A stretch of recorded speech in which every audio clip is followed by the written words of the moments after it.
we present Bernard Horsfall as Harry Lawson and Geoffrey Banks as Professor von Hardwigg in A Journey to the Center of the Earth, the novel by Jules Verne, adapted for radio in 8 parts by Howard Jones. Part 1, The Great Discovery.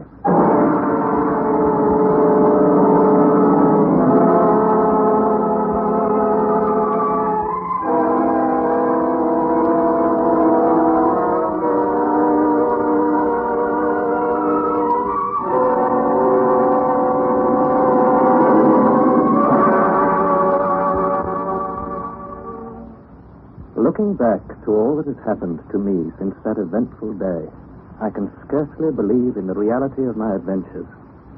They were truly so wonderful that even now I am bewildered when I think of them. But first I must introduce myself. My name is Harry Lawson. I'm English. My uncle, Professor von Hardwigg, is German. He married my mother's sister, an Englishwoman. At the time I am speaking of, he was a man of about 50. Tall, thin, and wiry, with spectacles and big protruding eyes.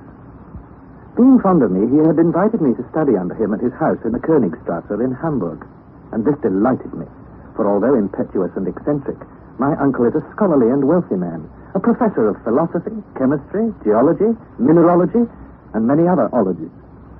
Also, although it has nothing to do with my story, I was in love with his goddaughter, Gretchen.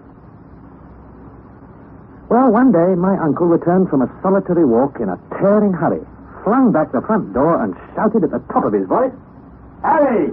Harry! Where are you, Harry?" "Coming, Uncle, coming.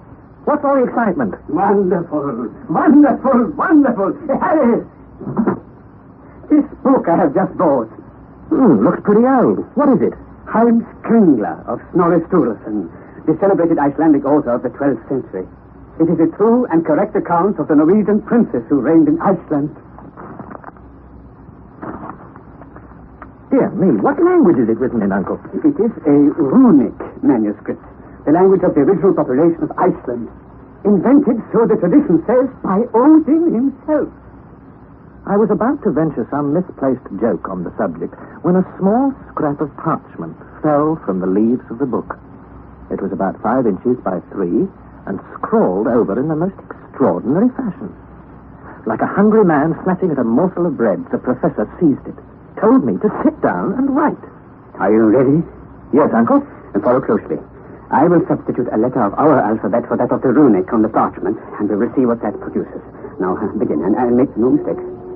N-R-R-L-L-S E-S-R-U-S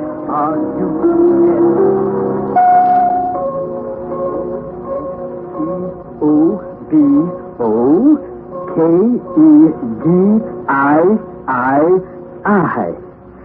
That will do, Harry.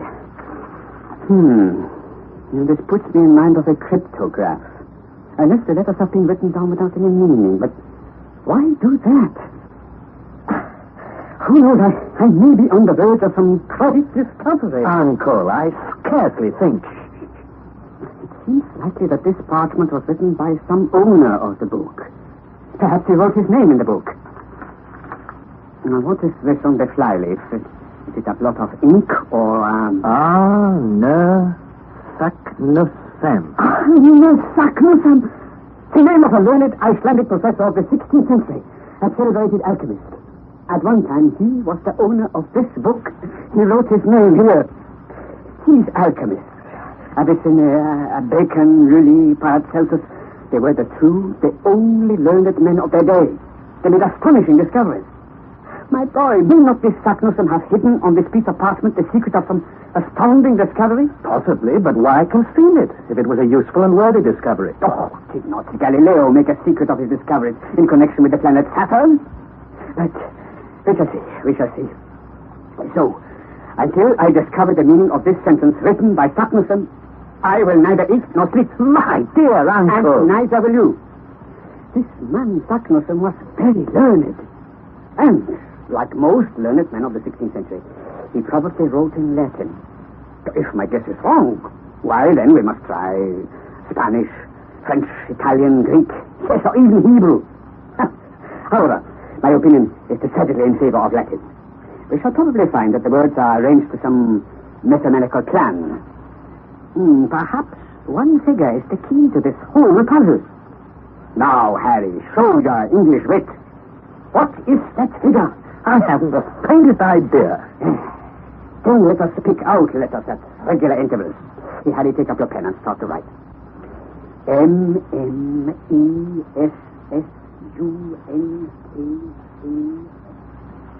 When I was done, I could scarcely keep from laughing.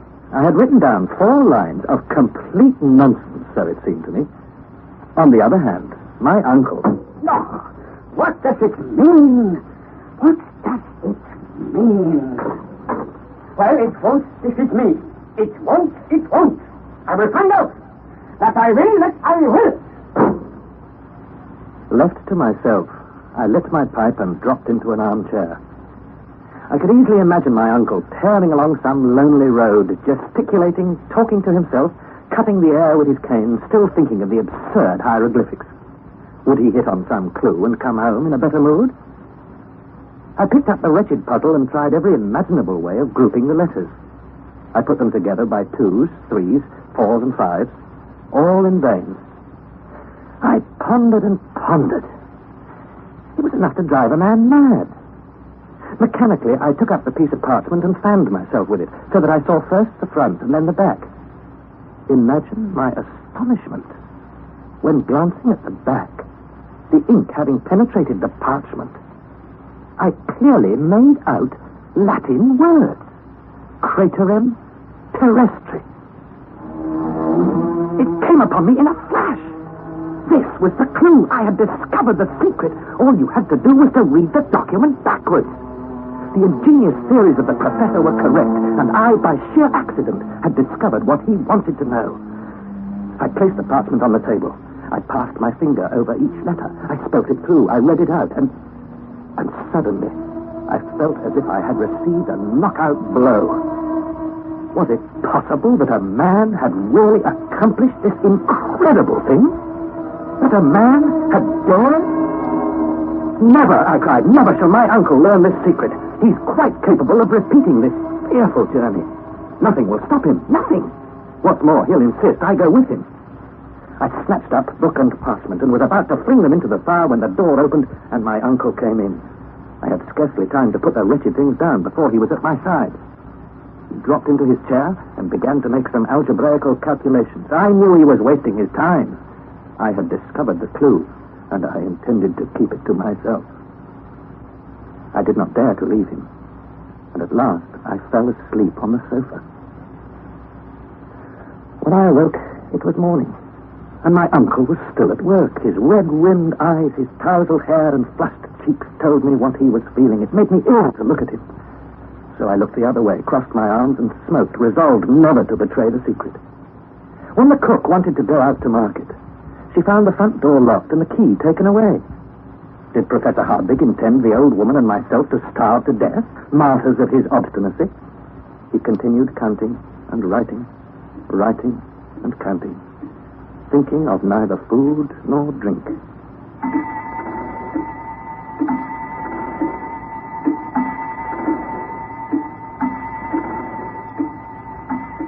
"12 o'clock.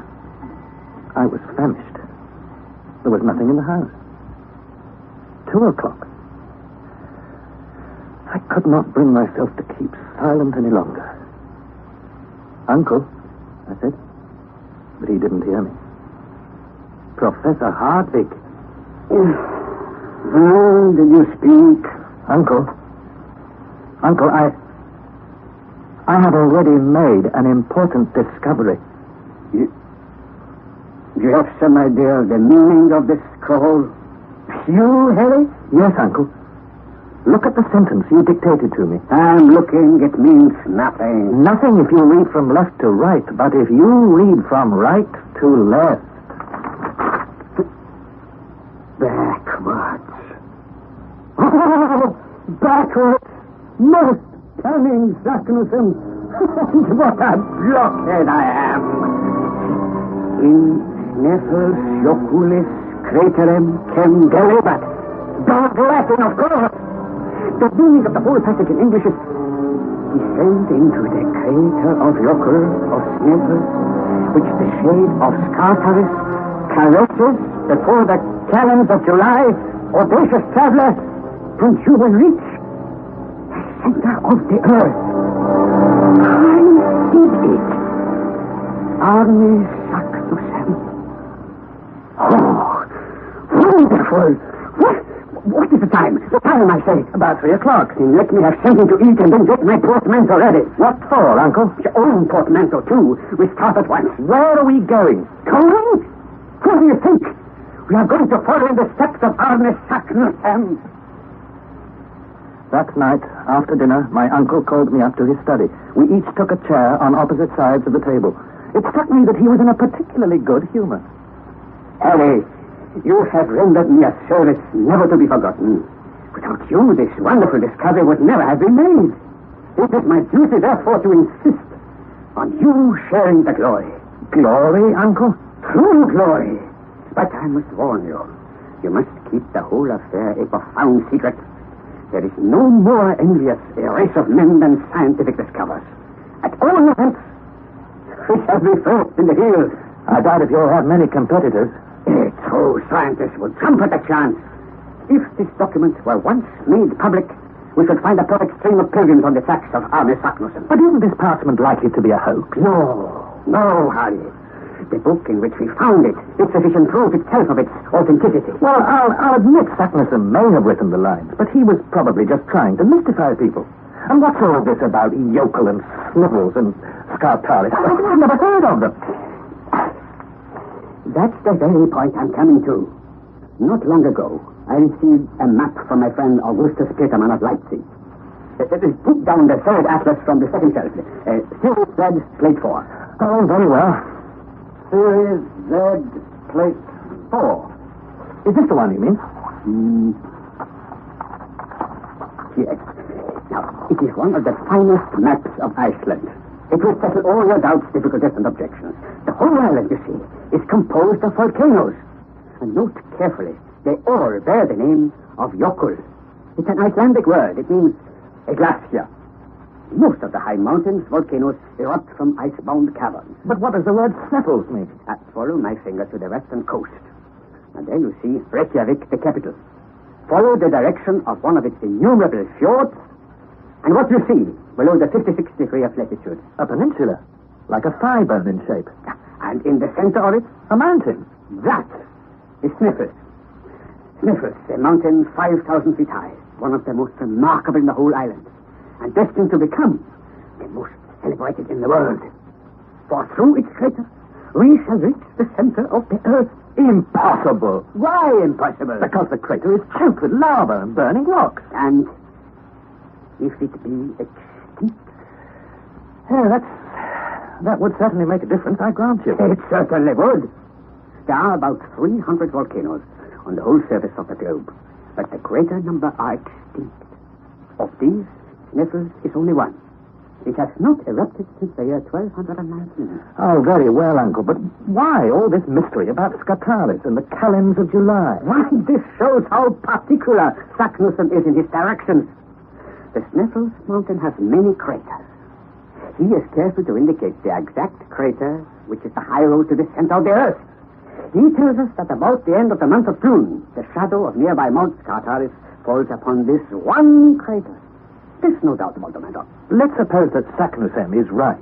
He found the entrance to the bowels of the earth, but it's madness to suppose that he or anyone else ever followed up this discovery. Why so? It's well known that heat increases 1 degree for every 70 feet you descend into the earth. This gives you a fine idea of the heat at the center. It's so hot that all matter must be in a state of incandescence. I care nothing for such theory. So hot that rocks must be molten. What would become of us? Do not be alarmed at the heat, my boy. My dear uncle. Neither you nor anybody else knows anything about the real state of the Earth's interior. The only way to learn is, like Arne Saknussemm, to go and see. Oh, very well, we go and see. Though how we shall see in the pitch darkness is another mystery. Oh, fear nothing. We shall overcome this and many more difficulties. And remember, not one word to a living soul. Our success depends on secrecy and dispatch.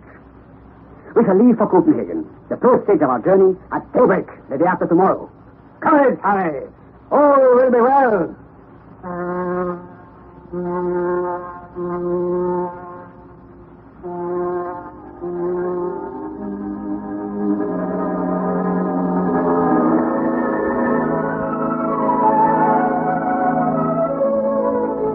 left Hamburg precisely as my uncle had planned, and reaching Copenhagen on the day following, we discovered that a little Danish schooner, the Valkyrie, was to sail on the 2nd of June for Reykjavik. The captain was on board and seemed surprised at the energy and cordiality with which the professor shook his hand. To him, a voyage to Iceland was commonplace. My uncle, on the other hand, considered it an event of sublime importance. The honest sailor took advantage of the professor's enthusiasm to double our fares. I bore the voyage well, but my uncle, to his great annoyance, was dreadfully seasick. This troubled him all the more, since it prevented him from questioning the captain on the subject of Snæfell.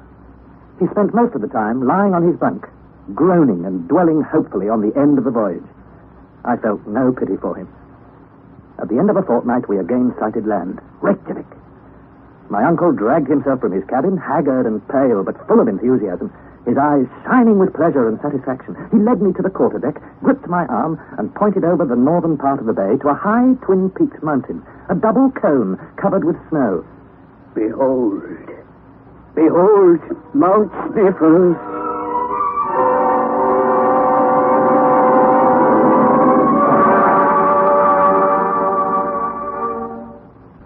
M. Fredriksson, Professor of Natural Sciences at the College of Reykjavik, to whom my uncle carried letters of introduction, made us welcome. And out of the 3 rooms which comprised his house, 2 were placed at our disposal. After dinner on the day of our arrival, the 2 professors fell into an earnest conversation. Well, Herr Fredriksson, I wonder if among the valuable books in your library you have any works of the learned Arne Saknussemm? Saknussemm? Master, you speak of one of the most distinguished scholars of the 16th century. Alchemist, naturalist, and traveler. Exactly. Have you any of his... One of the most distinguished men, connected with Icelandic science and literature. As you say, sir. Have you any... A man illustrious above all. True. But his works, We have none. none in Iceland? None in Iceland or anywhere else. Oh, but why not? Because Arne Saknussemm was persecuted for heresy. And in 1573, his books were publicly burnt in Copenhagen by the common hangman. Splendid. I beg your pardon? Now I understand why Arne Saknussemm was forced to hide his magnificent discoveries. Why he was compelled to conceal his great secret with a baffling cryptogram. A secret? What secret do you mean? No secret, none at all. I was carried away by my enthusiasm. Tell me, Herr Fredriksson, what is that mountain on the horizon? It is Snæfell, sir. One of the most curious volcanoes in existence, and yet rarely visited. So, then I have a mind to begin my studies here with an inspection of Mount what did you call it? Snæfell, my dear sir. But how do you propose to get there? By boat across the bay. It cannot be done. There is not a boat available in all Reykjavik. You must go overland along the coast. So then I must have a guide. Of course. I know the very man for you. A shrewd and worthy fellow who will please you. Can I see him today? No, he cannot be here before tomorrow. I will send for him. Leave it to me, my dear Professor von Hardwigg. That night I slept soundly.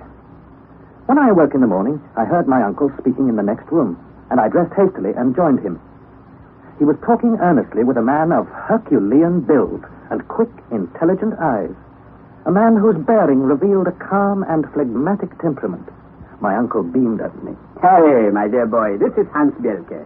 He used to be our guide. How do you do? Thank you. I'm well. Hans is a mighty hunter, Harry. A hunter of the Heideduck. But to revert to our business, Hans. How far is the volcano Snæfell from here? 22 miles. So we can be there in 2 days. No, 8 days, or perhaps 10 days. I speak of Danish miles. 8,000 paces each. Dear me, then we must have horses. Oh, thank you. I will not ride a horse. I like my own feet best. How many horses do you wish? 4 horses. We have baggage, and I and Mr. Harry will need a horse each. 4 horses. I will see to this. Good. Now, as to wages, I will pay you $3 a week. 3 Riksdollars. I accept. And, Master, you shall pay me every Saturday night. If you fail, then our agreement is finished. Oh, very well.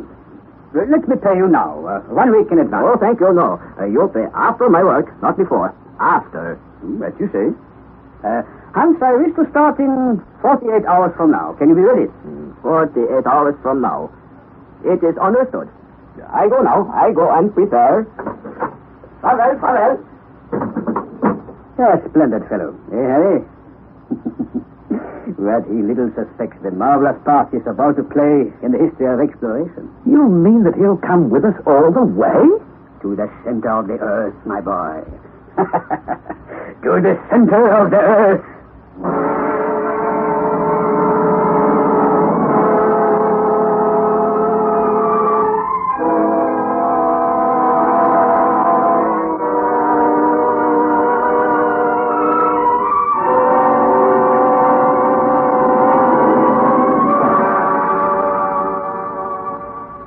For the next 2 days, we were busily occupied in packing our instruments, weapons, tools, and our provisions.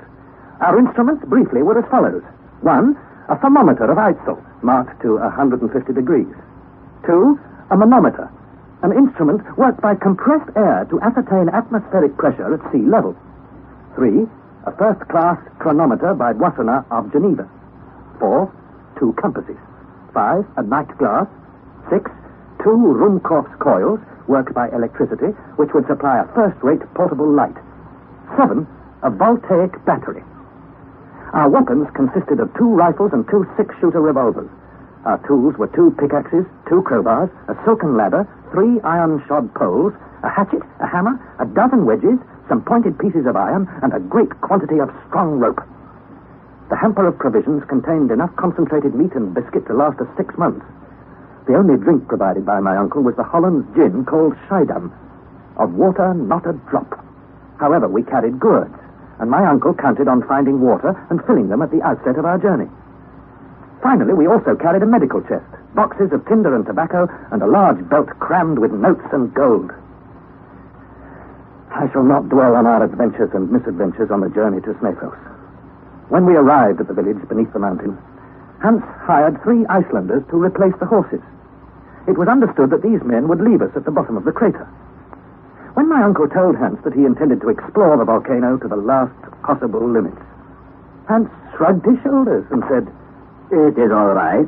Where you explore, I come. To me, it is all the same. And so at last we started to climb the mountain. Snæfellsnes, 5,000 feet high, is the termination of a volcanic mountain range, and Hans led the way up its slopes as calmly as if he had been walking over Salisbury Plain. About 7 in the evening, we reached a kind of spur, and I felt I could go no further. This was the region of eternal snows. The cold was searching and intense. The wind blew with great violence. Despite his impatience, my uncle decided to call a halt. Stop! Hans! We shall stop here! We cannot stop. We must climb higher. What? Why must we climb? To save our lives. Look below. It is the Mistur. Come, master, come. Mistur? What's he talking about? There, Harry. There is the Mistur. I looked on the plain below.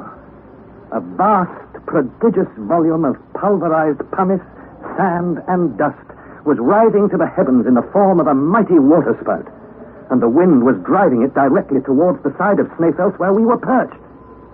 That's the Mistur, Harry. If it breaks over us, it will destroy us. Nothing gets more certain. Make haste! Make haste, master! We are coming! Forward, Harry! Forward!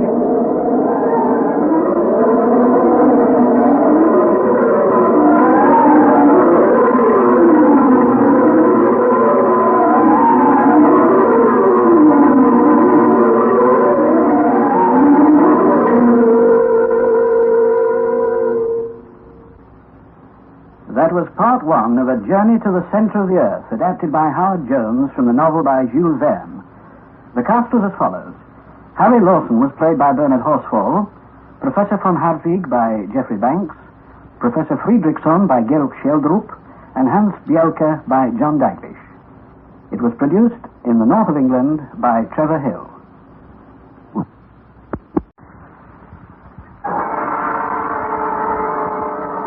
We present Bernard Horsfall as Harry Lawson and Geoffrey Banks as Professor von Hardwigg in A Journey to the Center of the Earth, the novel by Jules Verne, adapted for radio in 8 parts by Howard Jones.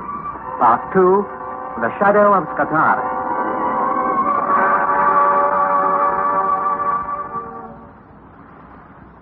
I suppose that even now there are some who will not credit that we undertook that most terrifying of all journeys, a journey to the center of the earth. But let me remind you who I am. My name is Harry Lawson. At the time I am speaking of, I was studying in Hamburg under my eccentric uncle, the celebrated Professor von Hardwigg. One day my uncle brought home a rare old book, and as I was examining it, there fluttered from its leaves a piece of parchment covered with runic characters. This proved to be a message in cipher written by Arne Saknussemm, a famous Icelandic alchemist of the 16th century. In an unhappy moment, I hit upon the key to the cipher, and so we learned how more than 300 years before, Saknussemm had descended into the crater of the extinct volcano in Iceland called Snæfell, and thus penetrated to the center of the earth. My impetuous uncle decided that he and I must make the same journey, and so we departed for Iceland, and there engaged faithful Hans Bjelke as our guide. With 3 porters to carry our baggage, Hans led the way up the slopes of Snæfell. But we were still some distance from the summit when a great cloud of pumice, sand, and dust threatened to engulf us. It is Lisboa. We cannot stop here. Make haste, master. We are coming, Hans! Forward, Harry! Forward!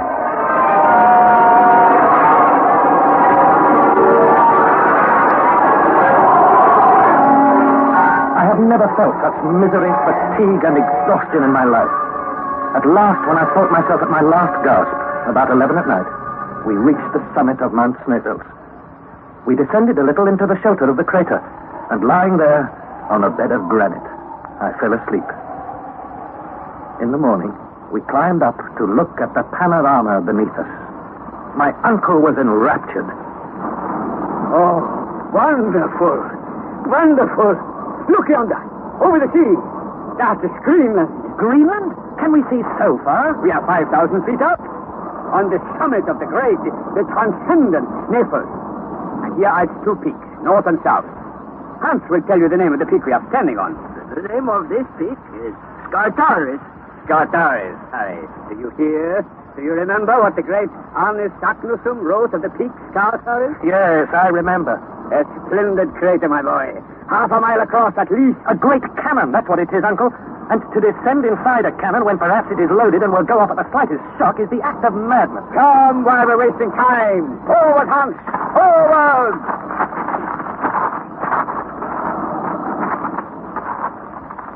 Hans led the way down the interior of the cone in a zigzag fashion.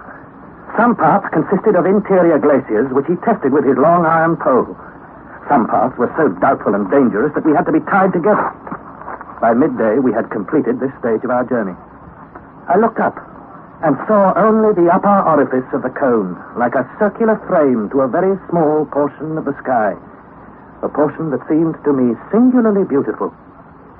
Should I ever again gaze on that lovely sunlit sky? The bottom of the crater consisted of 3 separate shafts gaping in our path. The professor ran from one to the other like a delighted schoolboy, gesticulating wildly and uttering disjointed phrases in all sorts of languages. Presently, I heard him calling excitedly. Harry! Come here! Come quickly! Do not order! I'm coming! What is it, Uncle? Raise your eyes. Now, what do you see on the wall? It looks like carving. Runic characters? And what do the runic characters spell out, my boy? A-R-N Arne Saknussemm. Arne Saknussemm. The great man's name carved in the living rock. Do you begin to have faith?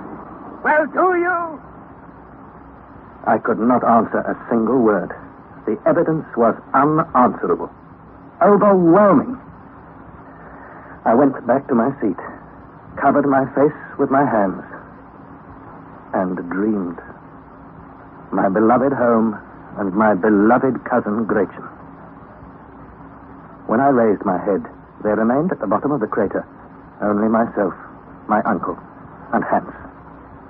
The Icelandic porters had been dismissed. How heartily did I wish myself with them. We made ourselves as comfortable as possible for the night. In the morning, a grey, heavy sky hung like a funeral pall over the summit of the cone, and my uncle was walking about like a wild beast in a cage. He called me to his side. Harry, do you remember the words on our precious parchment? The words of Arne Saknussemm? He wrote, "Descend into the crater of Jökull of Snæfell, which the shade of Skartaris caresses, before the calends of July, audacious traveler, and you will reach the center of the earth." I did it. Arne Saknussemm. Now, observe. There are 3 shafts or paths open before us. One, and only one, is the right road. And you shall know it when the shadow of Skartaris falls on it before the 1st of July. Precisely. If there's no sunshine up above, Skartaris cannot cast the shadow. And today's date, let me remind you, is the 25th of June. So that if it stays cloudy for the next 6 days, we shall have to put off our journey of discovery for a whole year. Yes. It is enough to drive a man out of his senses. Never had my uncle's eyes appeared so fierce, his mouth so hard and firm. On the 26th, to my delight, there was no change for the better. A mixture of rain and snow fell during the whole day. The next day, and the next, and the next were overcast. My uncle was almost frantic. But on the last day of the month, with a sudden change of wind and a new moon, there came a change of weather. The sun poured its beaming rays to the very bottom of the crater. At 12 o'clock exactly, when the sun had attained its highest altitude, the shadow fell upon the edge of the central shaft. Here it is. Here it is. There can be no mistake. This is our road. Now, forward, my friends, to the center of the earth. Forward, Hans. Come, Harry, come. Our real journey had now begun. I peered over the abyss into which we were about to plunge. The sides were almost as perpendicular as those of a well. It was a sort of wild and savage staircase, without banister or fence. One moment. There's the baggage which we must carry on our backs. Hans, Master, you will take charge of the tools and some of the provisions. You, Harry, take another third of the provisions and our weapons. I will look after the rest of the food and our instruments. That leaves our spare clothes and this mass of cord and ladders. Who is going to carry them? I have thought of that. Hans, have you bundled them securely? Yes, they are all secure. Good. Pitch them over the side, down into the abyss. Very good, Master. See, there you go.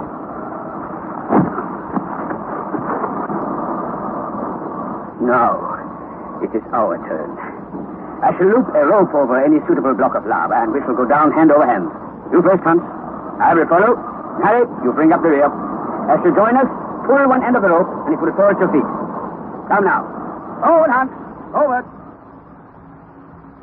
So we went down. Down, down, down. We started at 1 o'clock, and at 11 o'clock at night, I calculated we had descended 5,600 feet, more than a mile. Hans called suddenly. Hold! Hold! We can go no further. What is it, Hans? We are at the bottom of the well, I think. There is a sort of tunnel. Here to our right. Ah, yes, yes. Well, we will see about this tomorrow. Time now to eat and sleep. We all slept soundly. Our breakfast consisted of biscuit and meat washed down with water flavored with Schiedam. When we had finished, my uncle busied himself with the log of our travels. Monday, July 1st. Chronometer 8 hours, 17 minutes. Morning. Barometer reading 29. Thermometer 43 degrees Fahrenheit.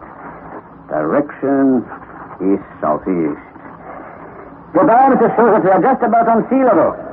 We have not penetrated 1 inch into the earth. Now, we must have light. I will put the Ruhmkorff coil on my neck. So, put the wire into the worm of the lantern, and switch on the electricity. Wonderful. As bright as day. Forward, my friend. Forward. So we moved onward in the same order.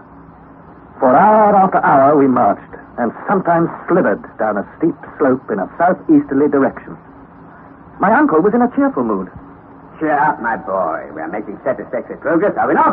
Why do you look so thoughtful? I'm thinking of our water supplies. Our gourds are half empty. You felt sure we should strike some subterranean springs, but so far there's no sign of one. Oh, set your mind at rest. I answer for it that we shall find plenty of water once we have got through this crust of lava. Can you expect springs to force their way through these solid stone walls? Yes, we shall find water, Harry. More than we shall ever want. The next day, Tuesday, 2nd of July, we resumed our march at 6 in the morning. At precisely 17 minutes past 12, Heims stopped. We were in the center of 4 cross paths, somber and narrow tunnels. Which were we to take? 1, 2, 3, 4 tunnels. Very well. We will take that one, which lies furthest to the east. Forward, Hans. All that day we marched, and for half the day following. I became convinced that our path was ascending and not descending. And it seemed to me that the walls of the tunnel proved this. They were not lava, but rocks of the transition, as geologists say, the period of Silurian stone, containing fossils. I picked up a fossil shell and showed it to my uncle. The shell of a crustaceous animal of the extinct order of the trilobites. Yes, uncle. And what conclusion do you draw from it? I know, my dear boy, what you have in mind. Possibly I was mistaken in choosing the eastern tunnel. But that we shall not know until we reach the end of this gallery. You had to make a quick decision, that I realize. If only we had not to fear the greatest of all dangers. And what is that? Lack of water. Well, my dear Harry, it cannot be helped. We must put ourselves strictly on rations. Now let us march on in good heart.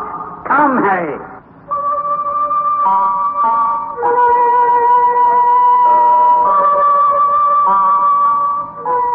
In truth, we were compelled to ration our water. Our supplies would certainly not last more than 3 days, and we could not expect to strike water in the transition rocks through which we were now passing. I had read of the horrors of thirst, and I knew that unless we soon struck a spring, our adventures and our lives would speedily end. But it was utterly useless to discuss the matter with my uncle.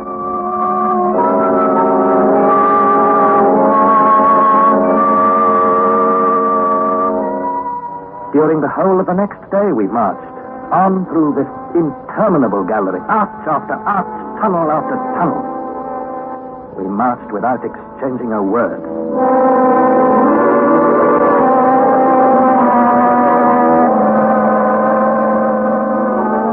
My uncle was determined to march on, whatever the risk. He must, I think, have been hoping for one of 2 possibilities. Either that we should come upon a vertical shaft that would lead us to water-bearing rocks, or that insurmountable obstacles would compel us to go back. On Friday, after a night when I began to suffer the gnawing agony of thirst, we rose and once more followed the turnings and windings, the ascents and descents of this interminable gallery. After about 10 hours of marching, I noticed that the reflection of our lamps on the walls of the tunnel was greatly diminished. A little later, when we came to a very narrow part of the tunnel, I chanced to lean my hand against a wall. It was quite black. We were in a coal mine. Yes, a coal mine without miners. I'm certain that this gallery was never cut by the hand of man. But whether it was the work of nature or not matters little to us. It is supper time. Come, let us eat. I can't eat. All I want is water. How much have you left? None. My gourd is empty. And so I fear is mine. Hans, how much water? I have a little. There is up to here. Not quite half full. Very well. Now let us eat and rest. Hans busied himself in preparing food, but I could not eat. All I cared about were the few drops of water which fell to my share. Having finished their supper, my companions stretched themselves on their rugs and forgot their sufferings in sleep. I lay, counting the hours until morning. The next day, Saturday, we started forward again at 6 o'clock.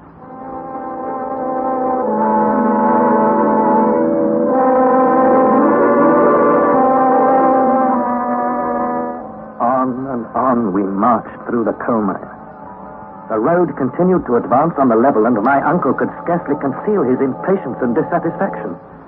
The darkness, dense and opaque, a few yards ahead and in the rear, made it impossible to estimate the length of the gallery.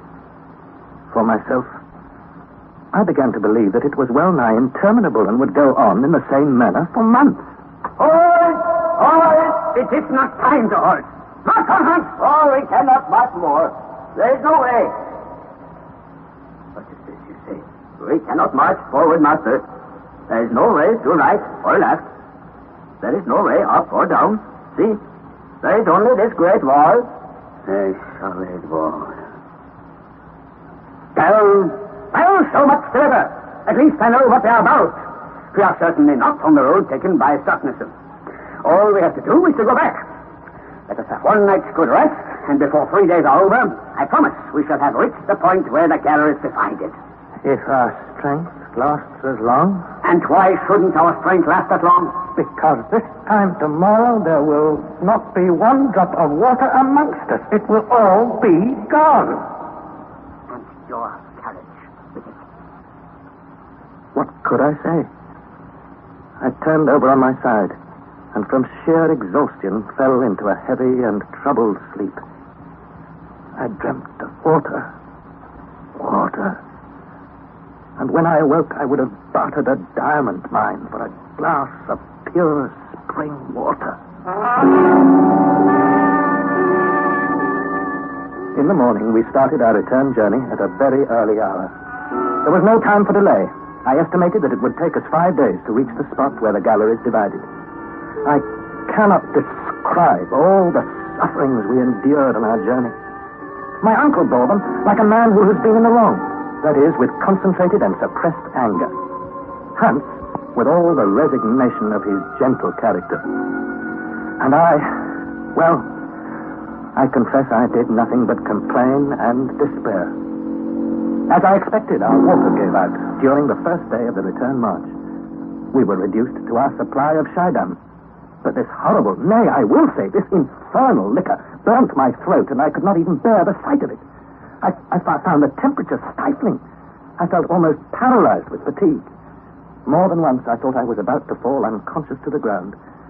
The worthy Icelander and my uncle did their best to revive and comfort me. I could see, however, that my uncle was battling with his own extreme fatigue and thirst. A time came when I ceased to recollect anything clearly. When all was one awful, hideous, fantastic dream. At last, on Tuesday, 18th of July, after crawling on our hands and knees for many hours, more dead than alive, we reached the junction of the galleries. I lay there like a log. Something or somebody told me that it was 10 in the morning.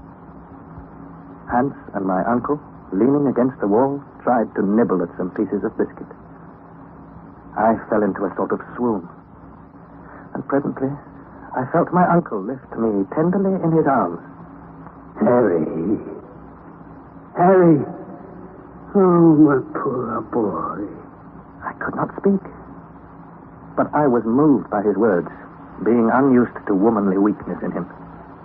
I caught his trembling hands in mine and pressed them, and I saw his eyes were misted with tears.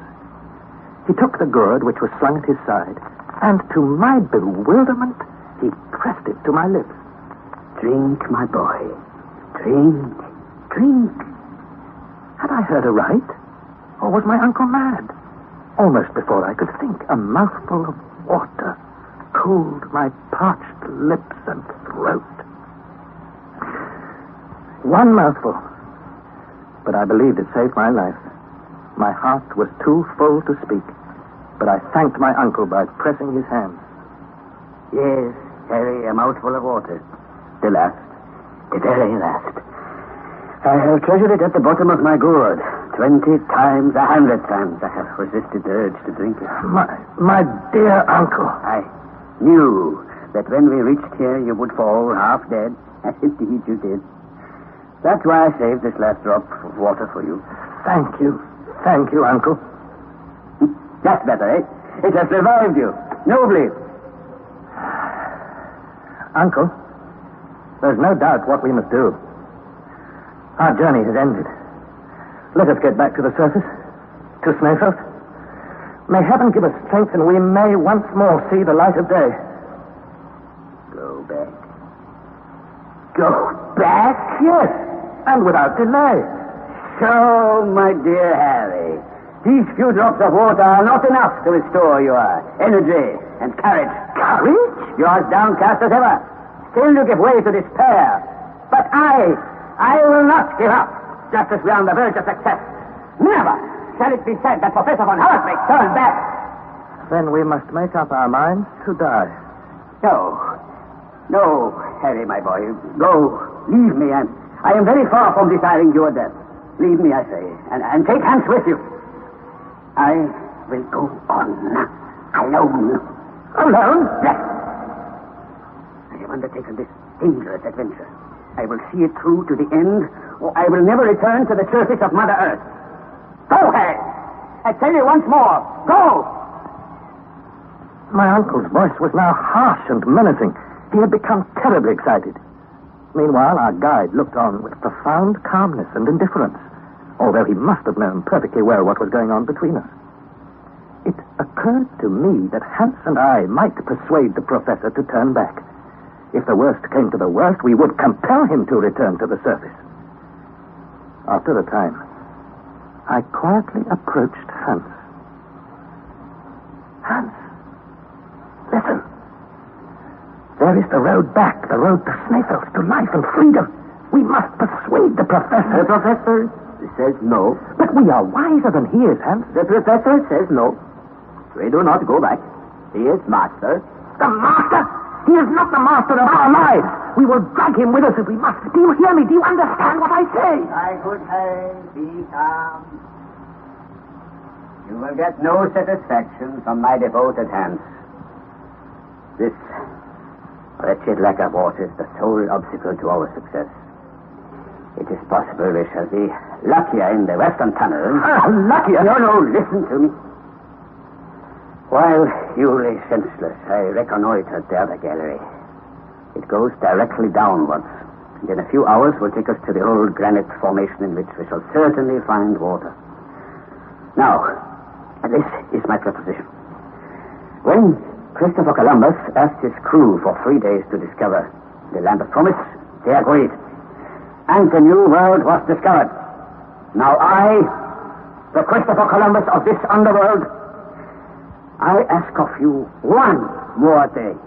If after a day I have not found water, I swear I will give up my mighty enterprise and return to the Earth's surface. Very well. If we don't discover water soon, we are doomed. So let's push ahead. It is agreed. Forward, Hans. Forward. We now resumed our journey into the western gallery. On and on and on. Towards 6 o'clock, I realized we were marching through granite. 8 o'clock. Still no sign of water. At last I could go no further, and I fell with a despairing cry. Oh, my poor boy. All is over. The last thing I saw was my uncle's face, distorted with pain and sorrow. When I opened my eyes again, I saw my companions lying motionless in their huge traveling rugs. Were they asleep or dead? I seemed to hear my uncle's last word. All is over. All is over. Presently, I heard a slight noise. Footsteps. I thought I saw Hans leaving us, lamp in hand. I thought, Hans is leaving us. And I cried, Hans! Hans, if you're a man, come back! Silence. During a long, weary hour, I believe I was half mad. Again, footsteps. Closer. Closer. I uncertain light, I saw Hans. Master, wake up! Wake up! What is it, Heims? Water! Where, Heims? Below, Master. Let us go, yeah? In the next hour, we advanced 1,000 yards and descended 2,000 feet. Then I heard a sound, running as it were through the rock, like a distant waterfall. I passed my hand over the wall, hoping to find a trace of moisture. Alas, in vain. Then Hans took up the lamp and moved slowly, pressing his ear to the wall. I saw that he was searching for the spot where the torrent's roar was loudest. Then he picked up a crowbar and attacked the rock.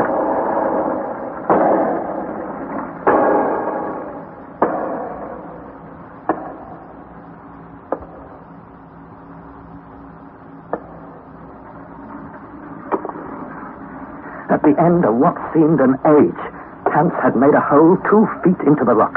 He had been at work an hour, and I was wild with impatience. I am sure my uncle was thinking of more violent measures. He had, in fact, just grabbed hold of our other crowbar when... Water, Master. Here is much water. No, do not touch.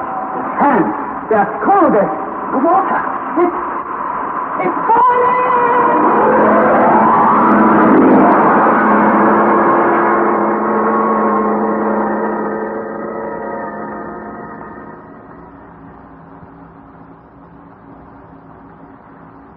That was part 2 of A Journey to the Center of the Earth, adapted by Howard Jones from a novel by Jules Verne. The cast was as follows. Harry Lawson was played by Bernard Horsfall, Professor von Hardwigg by Geoffrey Banks, and Hans Bjelke by John Daglish. It was produced in the north of England by Trevor Hill. Next Thursday at 5:25 in Storytime, you'll be able to hear the 3rd installment of A Journey to the Center of the Earth, and this is called Lost.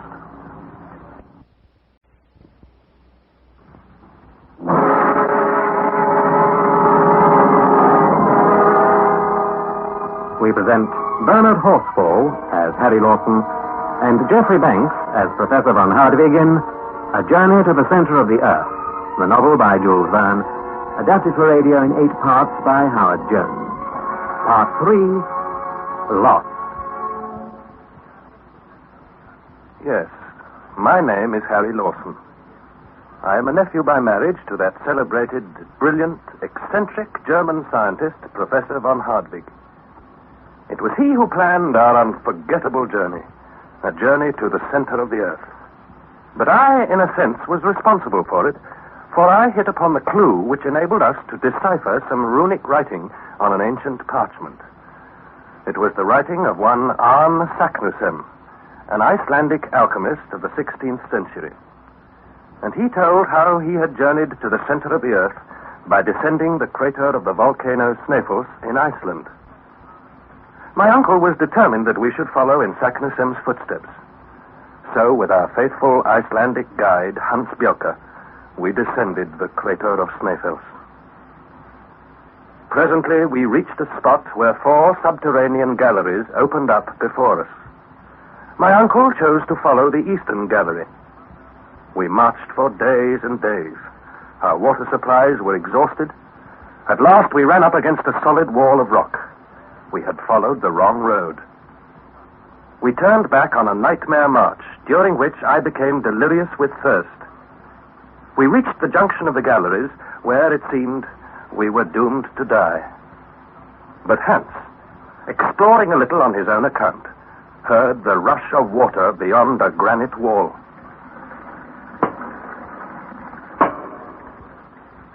With his crowbar, he hacked at the wall. He had been at work an hour, and I was wild with impatience. I am sure my uncle was thinking of more violent measures. He had, in fact, just taken hold of a crowbar when... Water, Master! Here is much water! My clever, faithful hand. Hey, water! Water! Give me some! No! Do not touch! What do you mean, do not touch? My hands, see, they are scalded. This water is boiling. Boiling? Then we can't drink it. Let us wait a little. It will soon get cool. The tunnel began to be filled by clouds of vapor, and a small stream trickled away from us towards the depths of the earth.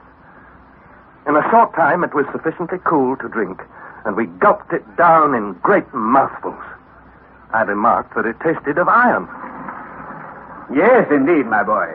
An excellent tonic for the stomach. Hans can congratulate himself on a rare discovery. What do you say, Harry, to naming this stream after Hans? It is the usual custom with explorers. Of course. Agreed, then. This stream henceforth shall be known as the Hansbach. Does this please you, Hans? I thank you, master. It seems a pity to let all this lovely water run to waste. I think first we should fill the goatskin and our gourds. Oh, yes. I have done this. Good. Then we should dam up the stream. Can you stop up the hole, Hans? I will see. But it is hot. Very hot. No, wait. When we have drunk all the water in the goatskin and the gourds, are we certain that we can refill them? Well, are we, Harry? Now that you mention it. Let the water run away, I say. It is inexhaustible. Also, it will follow naturally the road to the center of the earth. It will serve to guide and refresh us on our way. You're right, Uncle, and with this stream always beside us, we're bound to succeed. Let's push on. Oh, have you forgotten that it's night time? First we must sleep. And then, as you say, Harry, let us push on. We resumed our march on the following day at 8 in the morning. The granite tunnel, with its sinuous and winding way, and its occasional sharp turns, had all the appearance of a labyrinth. Its direction, however, was generally towards the southeast. All the time, the stream flowed quietly at our feet. My uncle began to complain of the horizontal nature of the road. Our calculations showed a fall of about only 2 inches in every furlong. But this did not seem important to me. So long as the road led towards the center of the earth, there was no reason to complain. Besides, we had no choice. On the evening of Friday, the 10th of July, our calculations showed us to be some 30 leagues southeast of Reykjavik, and about 2.5 leagues beneath the surface. Hans, who was leading, suddenly gave a warning cry. Beware! Take care there! Take great care! What is the matter? A hole! Right here! Right under my feet! A horrible well! A beautiful well! Oh, it makes you dizzy to look down. Eh, Harry? Yes, this will take us down quickly. And it will take us a very long way. It is a veritable staircase. A staircase? We can't get down there. We have plenty of ropes. Have we not, Hans? Plenty. I have them all here in my pack. Not one is lost. Splendid. But why do we delay with talk? Let us go down. The well into which we descended was a narrow opening known as a fissure. We were, in fact, descending a kind of a spiral staircase. Down, down, down. It was exhausting work, and we were compelled to rest every quarter of an hour on some projecting rock or ledge. All the while, the Hansbach fell beside us in a cascade.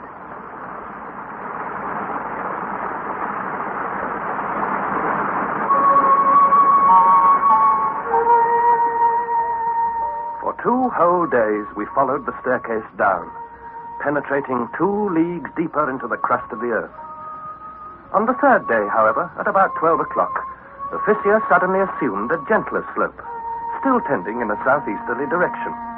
The road became comparatively easy, and at the same time, dreadfully monotonous.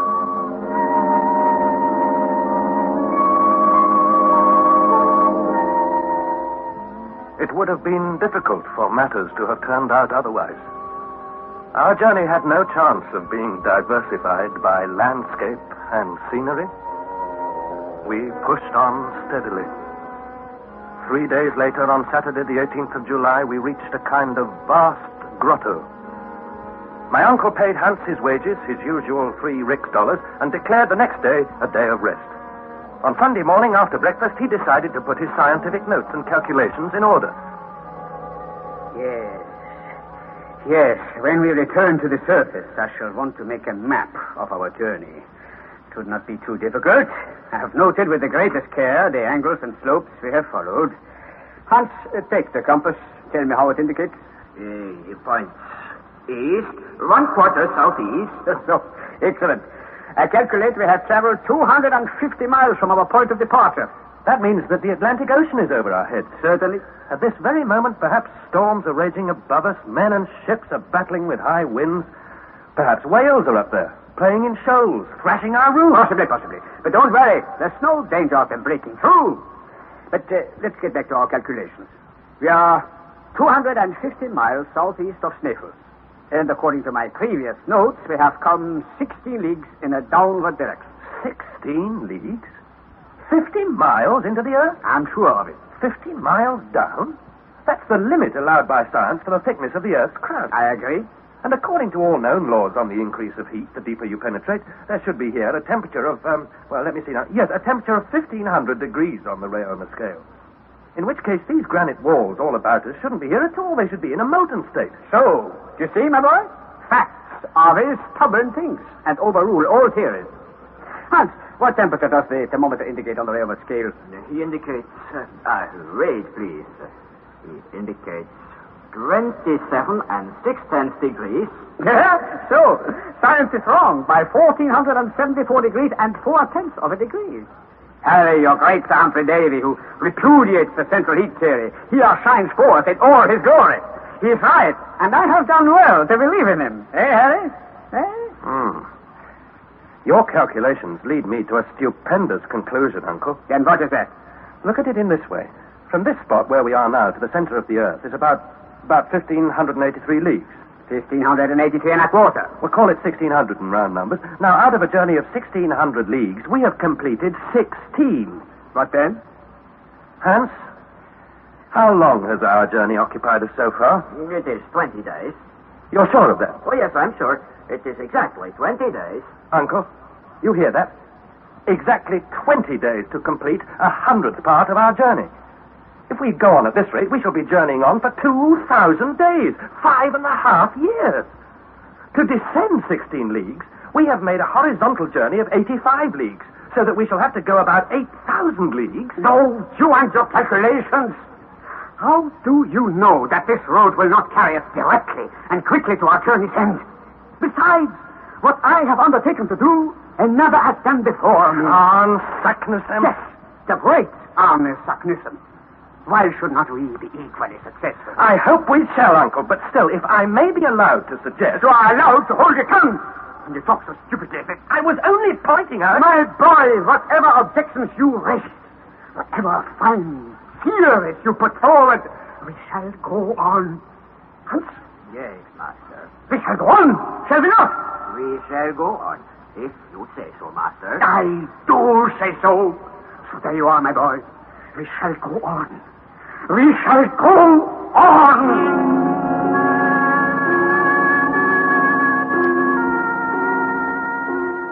For several days thereafter, the slopes ahead of us became steeper. Some were frightful, almost vertical. And it seemed that we were forever going down through the solid rock. On some days, we descended 1.5 leagues, and even 2 leagues, that is 6 towards the center of the Earth. These descents were sufficiently perilous, and as we made them, we learned to appreciate to the full the marvelous coolness of our guide. This grave and dispassionate Icelander had become devoted to us, and he got us over many a dangerous situation where, but for him, our little expedition must have foundered. During the 2 weeks following our last conversation, there occurred nothing worthy of record. But the next event, which I must relate, is indeed quite fearful. And even now, the memory of it makes me tremble and my heart to falter. Our constant and successive descents had taken us quite 30 leagues into the earth. That is to say, that there were above us nearly 100 miles of rocks, oceans, continents, and towns. In a horizontal direction, we were about 200 leagues southeast of Iceland. The 7th of August. On that unforgettable day, the tunnel had taken an almost level course. I was walking in front. My uncle had charge of one of the Ruhmkorff coils. I had the other. By means of its light, I was examining the different layers of granite. presently I halted and turned round. Uncle? I had been completely absorbed in my engrossing occupation and had failed to notice I was alone. Uncle?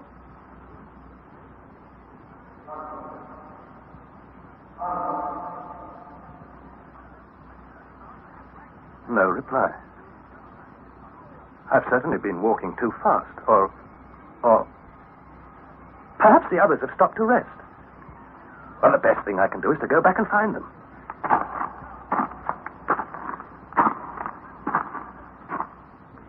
I must have walked back for at least a quarter of an hour.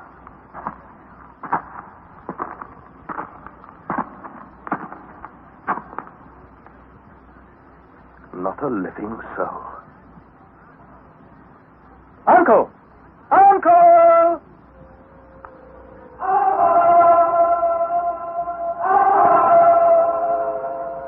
Uncle! No reply. My voice was lost in the myriad cavernous echoes it aroused. For the first time, I began to feel seriously alarmed. A shiver ran through my body. I broke out in a sweat. Keep calm. I must keep calm. I shall find them all right. Of course I shall. There can't be two roads to the center of the earth. It's certain that I'm a long way ahead of them. All I have to do is to go back and find them.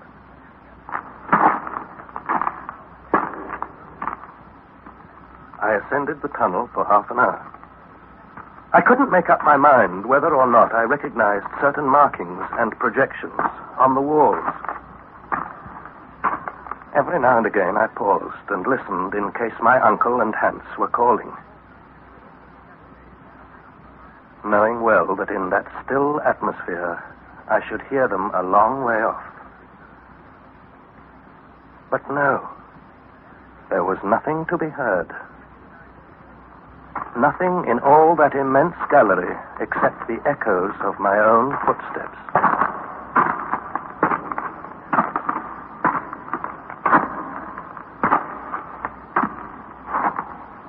At last I stopped. Even now I could scarcely believe that I was lost. I was quite willing to think that I had made a mistake, but not that I was lost. If I had made some silly mistake, then surely I should find my way back to my companions. But if I was really lost... No, I would not think of it. I said to myself, back up now, it's all right. Since there's only one road to be followed, they must come by it, and we shall meet. All I have to do is to go back, up the slope. Just a minute, though. It's possible that having missed me, they, too, may have started to search for me. In that case, I must make haste, and I shall catch up with them. Of course I shall catch up with them. There's no doubt about it. But I was by no means convinced of what I said. And as I stood pondering, another fearful doubt assailed me. Was I, after all, really ahead of the others? Well, yes, of course I was. Hans was certainly following behind me, preceded by my uncle. Why, I perfectly recalled how Hans had stopped for a moment to adjust the baggage on his shoulders. It's a trifling detail, but I recalled it clearly. And then I thought, there's another sure means of not losing my way. There's a thread to guide me through all this twisting passage. The Hansbach, our faithful little stream. Come along now, I said. Be on your way. Catch up with them. This wonderful little spring, our little river, which had spared us from thirst for so long, would now lead me straight back onto the right road. But first I thought I would refresh myself with a wash. I stopped to plunge my hands into the waters of the Hansbach stream. But there was no Hansbach stream. There was only the hard and dusty road of granite. No words can describe the despair that seized me. I went down on hands and knees, feeling the hard and arid floor. No stream, not the slightest trace of dampness. Uncle!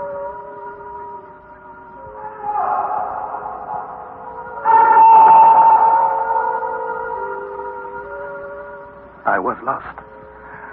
And I was powerless to help myself. Kneeling there, I asked for heaven's help, little as I had a right to be remembered by God. I prayed earnestly and sincerely. I felt calmer after that. I remembered I had with me provisions for 3 days. I remembered that my water gourd was quite full. I must not give up. I must try to find my companions. Which way should I go? Up the slope? Or down? I would go on up the slope, I decided. In that direction, I should eventually reach the point where I had lost the stream. Once there, I could regain the crater of Mount Snæfell's. Why hadn't I thought of this before? I had a bite of food and a drink and started on the ascent of the gallery.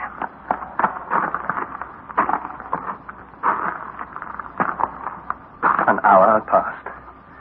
I tried to recall the shape of the tunnel to persuade myself that I had come this way before. But I could recognize nothing. And then I stumbled against something solid. Impossible rock! This was the end of the passage.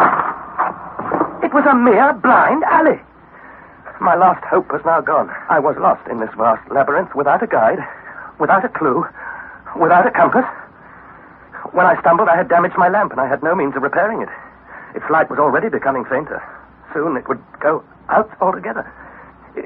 I seemed to see a procession of shadows flickering over the granite wall, and I scarcely dared to lower my eyes, fearing to lose this last precious glimmer of light. I completely lost my head. I rose, hammering my fists in despair against the cold stone wall. Madness must have seized me. I knew not what I did. I began to run, rushing willy-nilly in this inextricable labyrinth, tearing down the slope like some crazed inhabitant of the underworld, screaming, roaring, howling, bruised by the projecting rocks, falling and getting up and falling.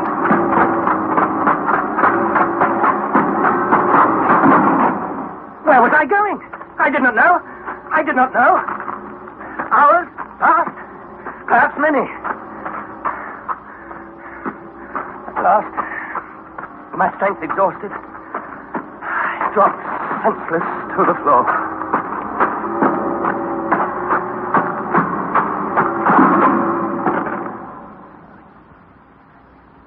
When at last I opened my eyes, my face was wet with tears. How long I had lain there, I did not know. I had no means of knowing. I was alone. Alone? Never since the creation of the world had there been such solitude as mine. Overcome with pain and grief, I crouched against the granite wall, endeavoring to compose my mind. Faintness came upon me again, and I thought this must be the of death.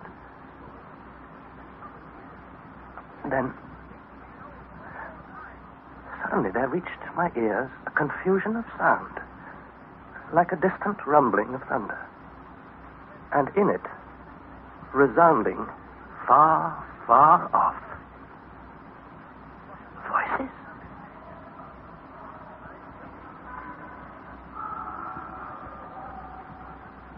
What was it? I listened. A quarter of an hour passed. All about me was so silent that I could hear the throbbing of my own heart. And thus I waited,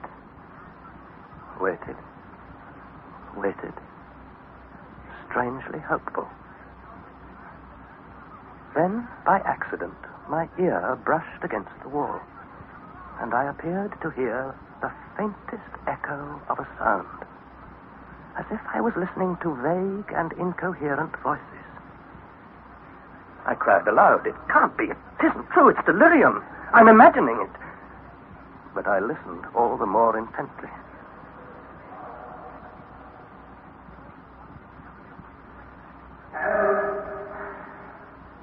Now I convinced myself that I heard human voices. I could make out no meaning, no sense in what I heard, but somewhere somebody was speaking. I felt sure of it. Could it be myself? Could it be that my own words were echoing back to me? I bit my lips and again put my ear to the wall. Yes. Yes, it was the sound of human voices. So now I dragged myself along the sides of the tunnel until I reached a point where I could hear more distinctly. Even so, I could only distinguish strange and uncertain words which, for me, had no meaning. Words whispered, as it were, far, far away. And at last I made out a word.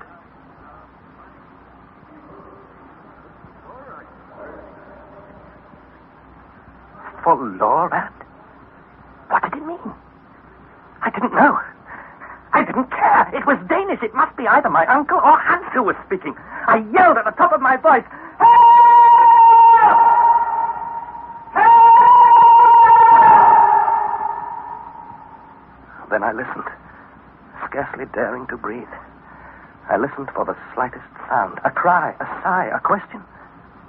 But no, all was silence. And now I began to fear that my voice was so weak that my companions who were in search of me would never hear me. It must be they, it must! What other men can be buried down here, 100 miles under the surface of the earth? Then again I listened. I moved my ear over to the wall and found a spot where the voices appeared to be at their loudest. And I heard, too, a noise like the rolling of distant thunder. Now, at last, I understood what was happening. These sounds were not reaching me through the solid mass of granite. They were coming along the gallery itself. The place where I lay had some peculiar acoustic property of its own. A whispering gallery.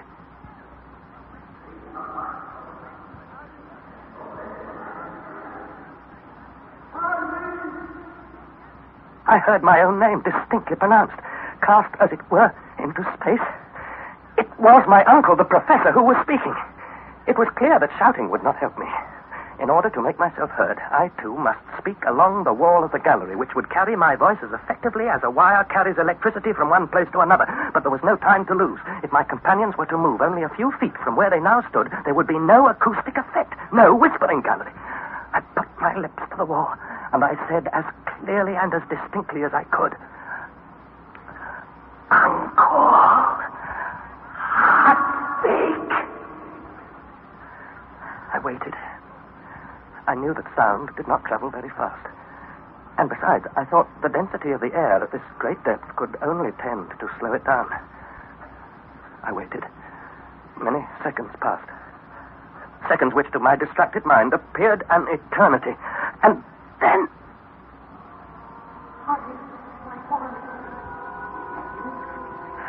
Uncle!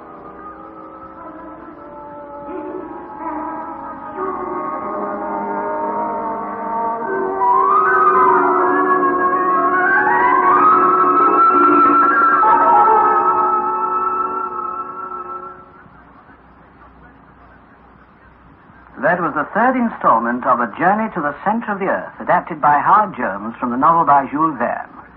The cast was as follows. Harry Lawson was played by Bernard Horsfall, Professor von Hardwigg by Geoffrey Banks, and Hans Bjelke by John Daglish. It was produced in the north of England by Trevor Hill. Next Thursday, at 5:25 in story time, you'll be able to hear the fourth installment of A Journey to the Center of the Earth. And this is called The Central Sea.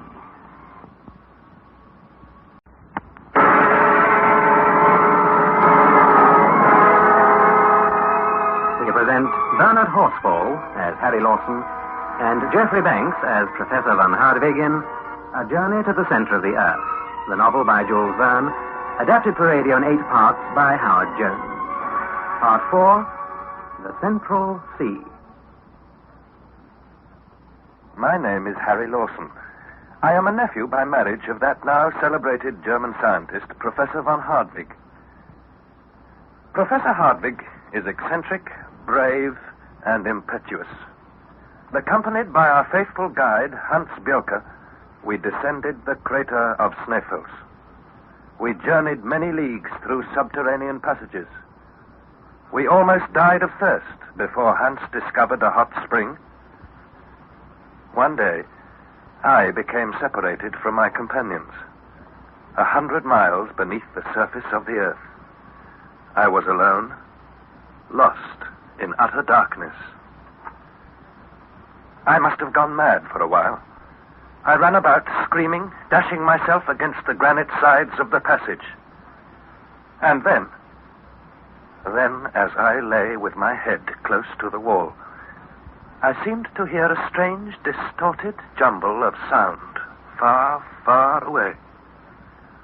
I seemed to hear voices speaking my name.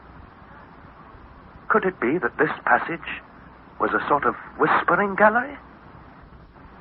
I believed it must be so. I put my lips to the wall, and I said as clearly and as distinctly as I could, "Uncle Hardwigg."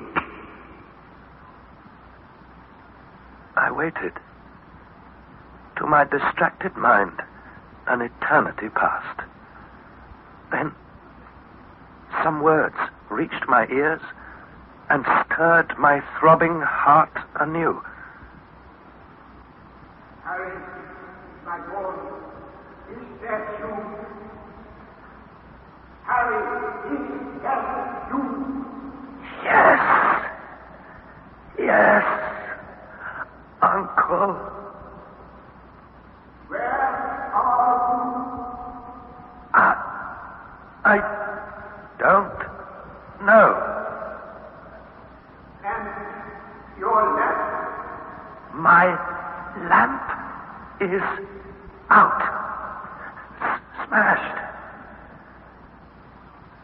What about the handbag, our guiding stream?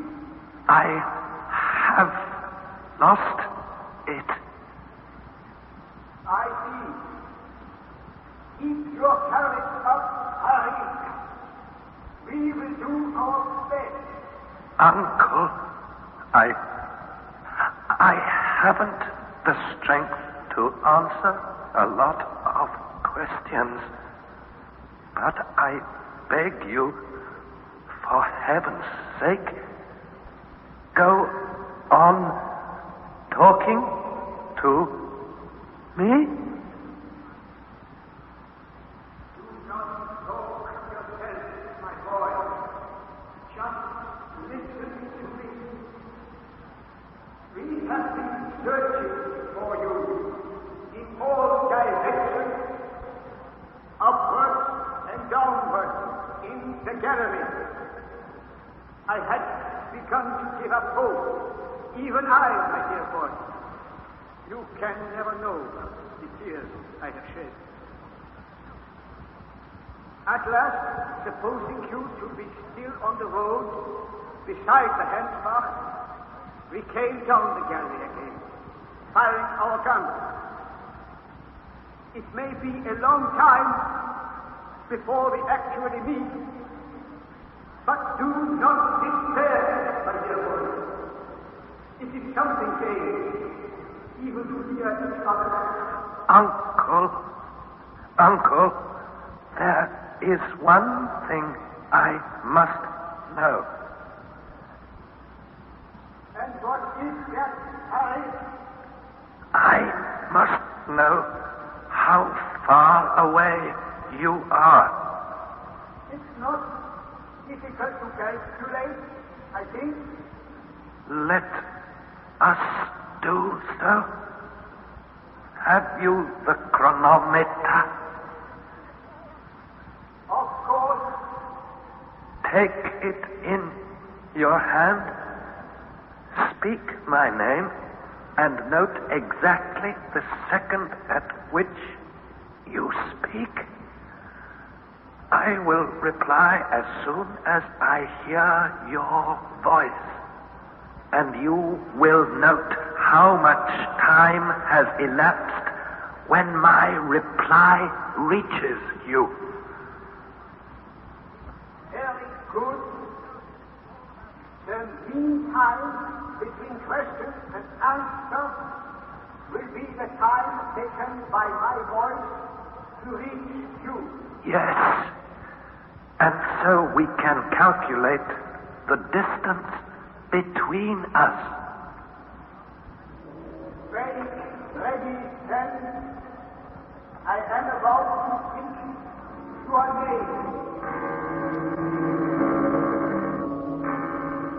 I put my ear closer to the gallery wall, and as soon as I heard the professor speak my name, I put my lips to the wall and repeated it.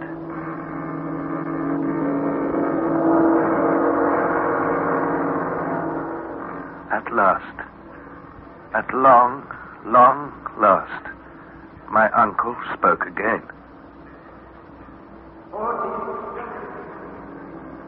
You are going, therefore, take 20 seconds to reach me. Now, allowing 1,020 feet for every second, we have 20,400 feet as the distance between us. That is a league and a half and 1/8 of a league. A league and a half? But that's 5 miles. We shall get over it, Harry. Depend on us. But in which direction? Will you ascend or descend? Listen carefully. I decide that we will be back open space, a kind of bare crossroads with galleries in all directions. The galleries where you are now must necessarily bring you to these crossroads. So pull yourself together, Harry. Take it carefully and continue on your way. Walk if you have the strength. If you cannot walk, drag yourself along. Slide if nothing else is possible. The slope, I think, is steep, probably very steep, but do not fear. You will find strong arms to receive you at your journey's end. Now make a start, Harry. There's a good fellow. Very well. If you think that's best.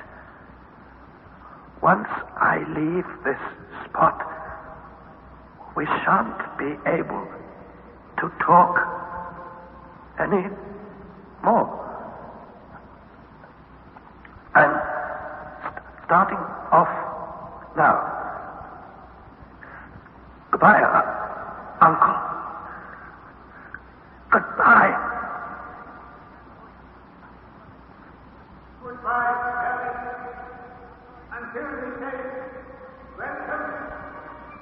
Goodbye, Harry, until we say welcome.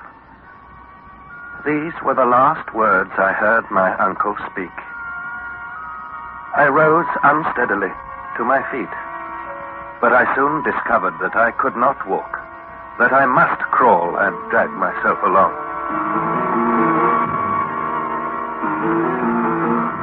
The slope became very steep, and I allowed myself to slide down.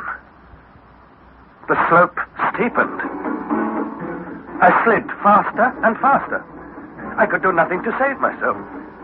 Suddenly, the earth gave way beneath me. I was flung forward into a void of solid blackness. It was a sort of well, a vertical gallery. My head struck against a projecting rock. I dropped senseless as if death had already claimed me for his own.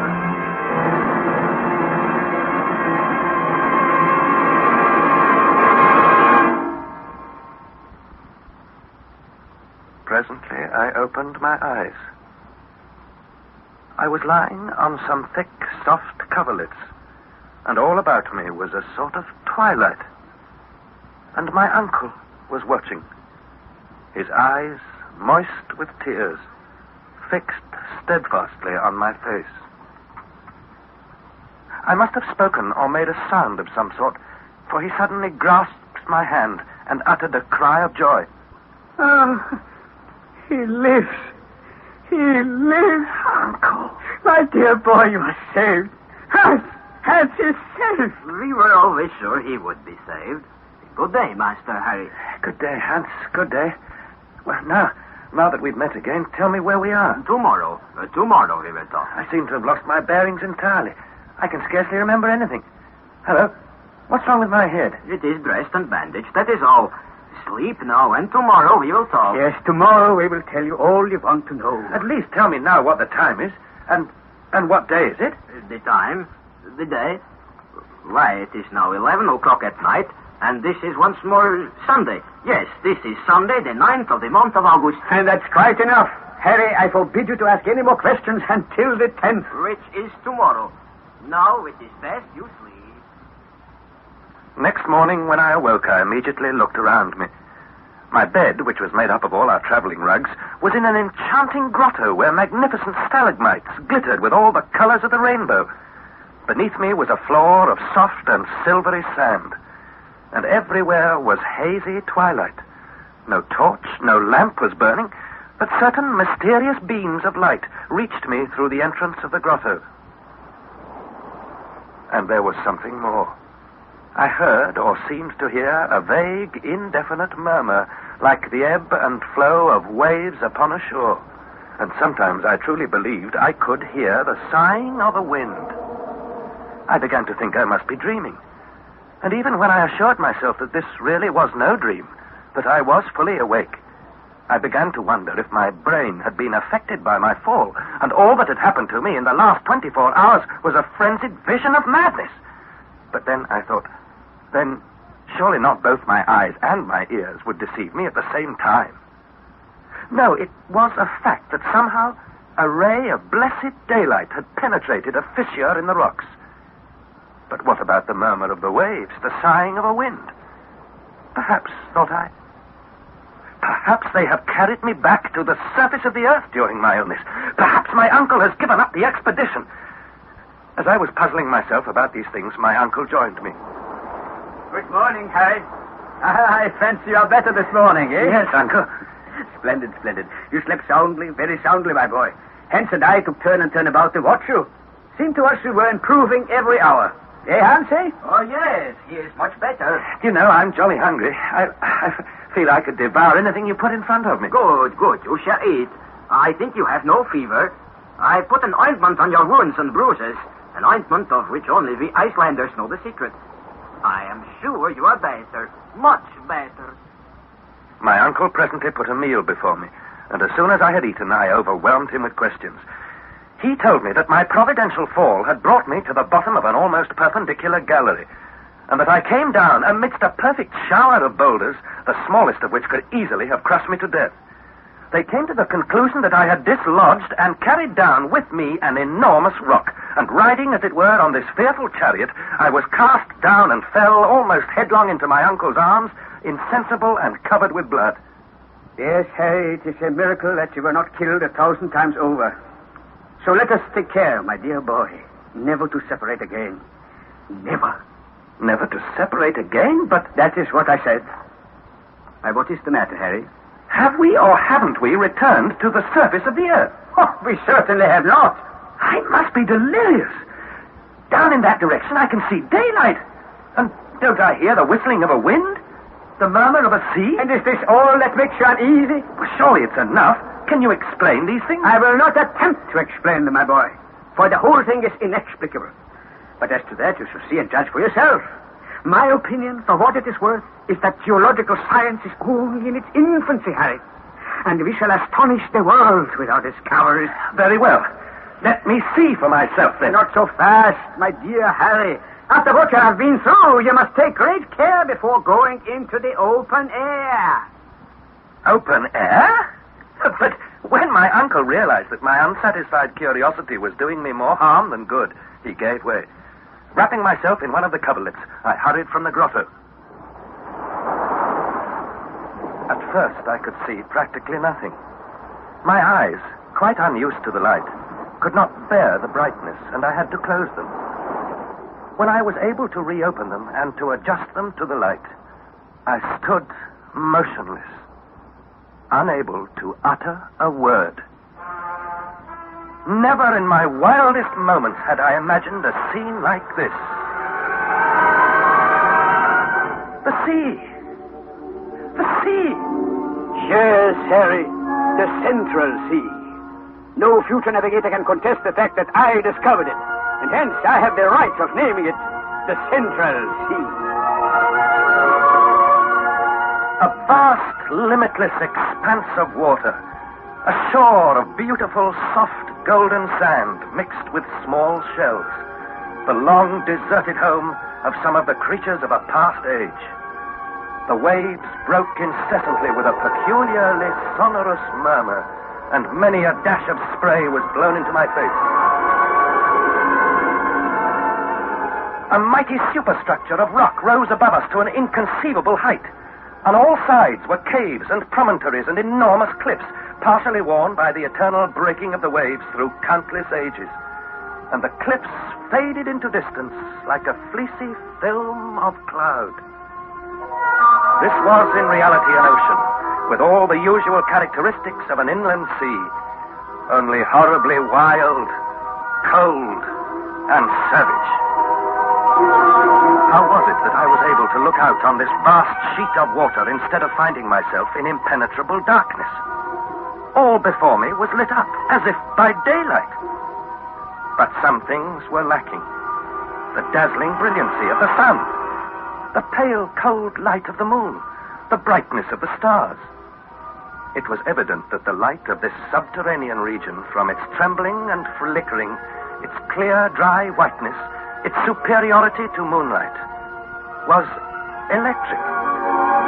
Something in the nature of the aurora borealis, only that its phenomena were constant and able to light up the whole of the ocean cavern. The tremendous vault above our heads, the sky, so to speak, appeared to be composed of nebulous vapors in constant motion.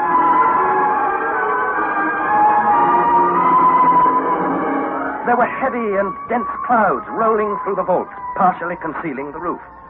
Electric currents produced an astonishing play of light and shade. Deep shadows were cast beneath, and then suddenly, between two clouds, there would come a ray of unusual beauty and remarkable intensity. The effect was sad and melancholy. Instead of a noble sky of blue studded with stars, there was about me a heavy roof of granite. In truth, we were imprisoned, confined, as it were, in a vast excavation. But it was impossible to make out the dimensions of the place. The shore on either hand widened rapidly and was lost to sight, and on the distant horizons a haze bounded our view. As to the height, we could see that it must be many miles to the roof. I felt, as I stood upon that mysterious shore, like some wandering inhabitant of a distant planet gazing upon a new world for the first time. I gazed, I pondered, I admired, all in a state of stupefaction, not unmingled with fear. My uncle, who had been watching my face anxiously, now smiled with satisfaction. Ah, splendid. You are getting some color back into your cheeks, my boy. Am I? The air smells good, doesn't it? Yes, Harry. Breathe it in. Breathe deeply. Uncle, how long were we in those fearful tunnels? I mean, how long since we descended the crater of Snæfell's? 47 days. 47? The longest days of my life. Oh, come now. We have achieved great things. Do you feel strong enough to stroll up and down for a little? Yes, of course. That's the way. Yes, take my arm, my boy. Slowly now, slowly. We began to walk along the shores of this great lake. After we had walked about 500 yards, we rounded a steep promontory and found ourselves close to a lofty forest. It consisted of straight trunks with tufted tops, in shape like parasols. The wind seemed to have no effect upon them, for despite a tolerable breeze, they remained as still and motionless as if they were made of stone. We hastened forward, and I said, What trees are these, Uncle? I've never seen anything like them. Oh, I am sure you have. It's a forest of mushrooms. Mushrooms? Thousands of mushrooms? 40 feet high? It can't be. Not mushrooms, I grant you, but nevertheless, mushrooms. Let us go on a little. The cold and the gloom in the shade of the mushroom forest were intense, and I was glad to return to the light and comparative warmth of the shores of the lake. We had not gone far when we came upon many familiar trees, growing to an exorbitant size. Trees, gigantic grasses, flowering ferns as tall as pines. Oh, magnificent, splendid. Here we have the whole flora of the transition period spread before us. The common plants of our gardens growing like mighty trees. Look around you, Harry. No botanist ever before gazed on such a sight. A great hothouse and a vast menagerie. A menagerie? What do you mean, Uncle? Look at the dust you are treading on. Bones, my boy. The bones of antediluvian animals. Here, look. The lower jawbone of a mastodon. Yes. And teeth. Ah, yes. The molars of a dinotherium. Here's a leg of some sort. Belonging to a megatherium. Did you ever see anything more splendid? But there, we have seen enough for one day. Let us turn back. Next morning, I awoke early, feeling completely restored. After my illness and suffering, I thought a swim would do me good, and so I plunged into the waters of the Central Sea. It was cool, fresh, and invigorating.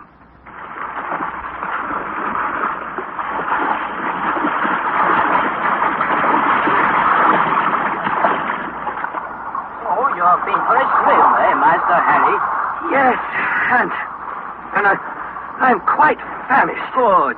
I have made a fire and cooked a breakfast. Will you have coffee? Coffee? Yes, please, Hans. Then here is coffee. Very hot. I think you are better.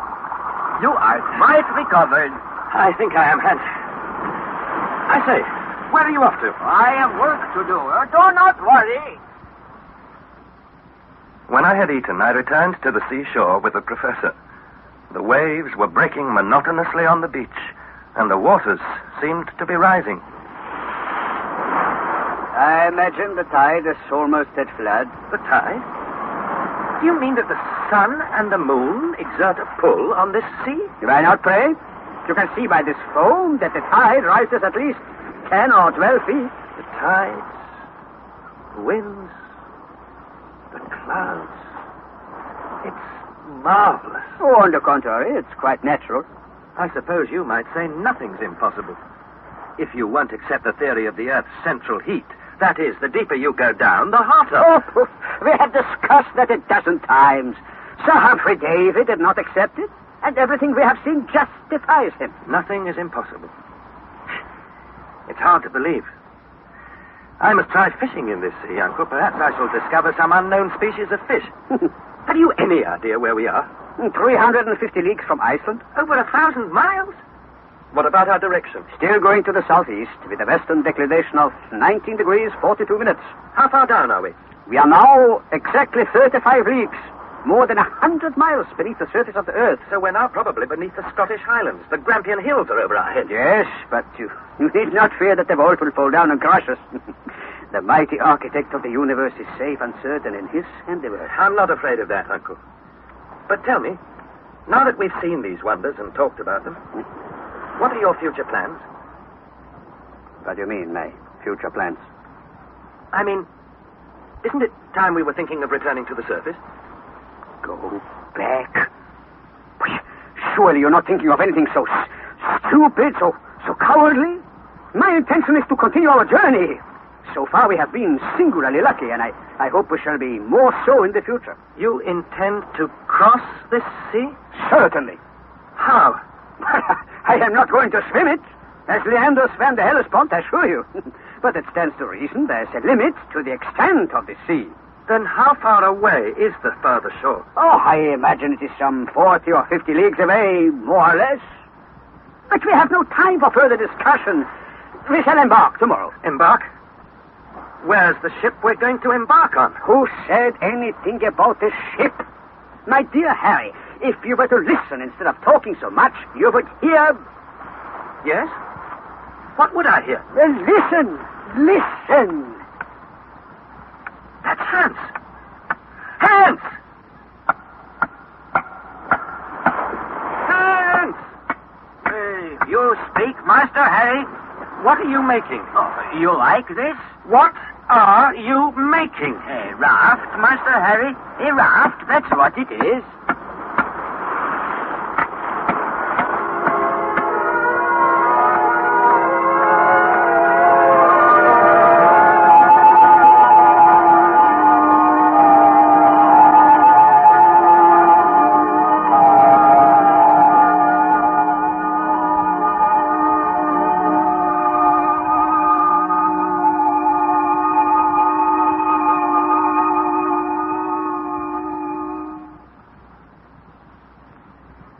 That was the fourth installment of A Journey to the Center of the Earth, adapted by Howard Jones from the novel by Jules Verne.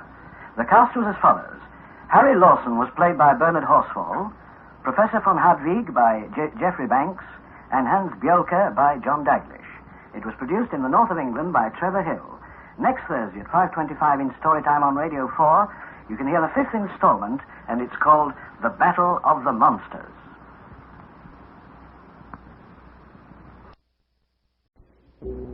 This is Radio 4 of the BBC. Welcome again to Storytime. We now present Part 5 of Journey to the Center of the Earth.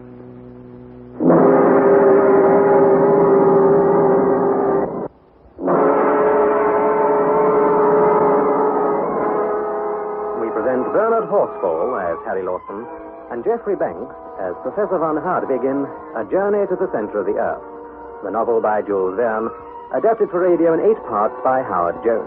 Part 5, The Battle of the Monsters.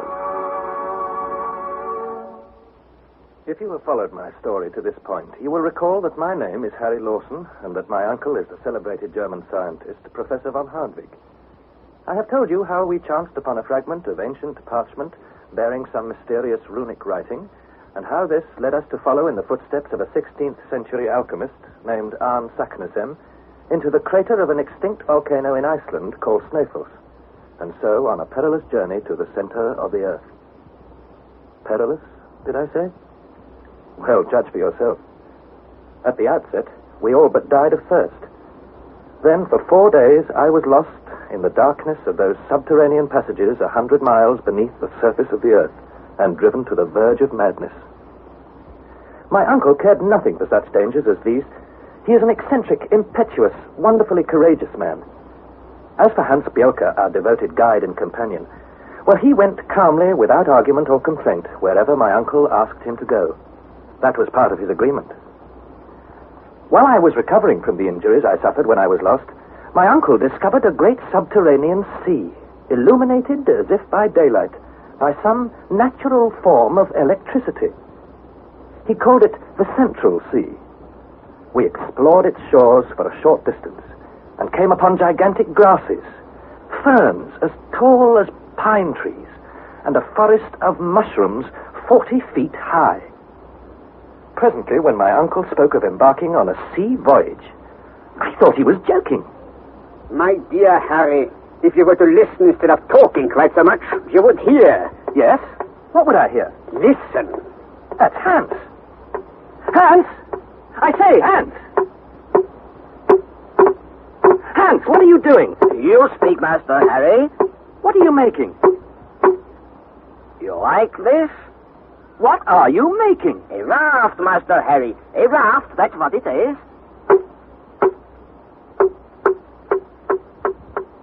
For some moments I was struck dumb with astonishment and awe. The half-finished raft was made from lengths of a very peculiar wood, and a great number of joints, boughs, and pieces were scattered on the sandy shore. My uncle, who had followed me, beamed with satisfaction.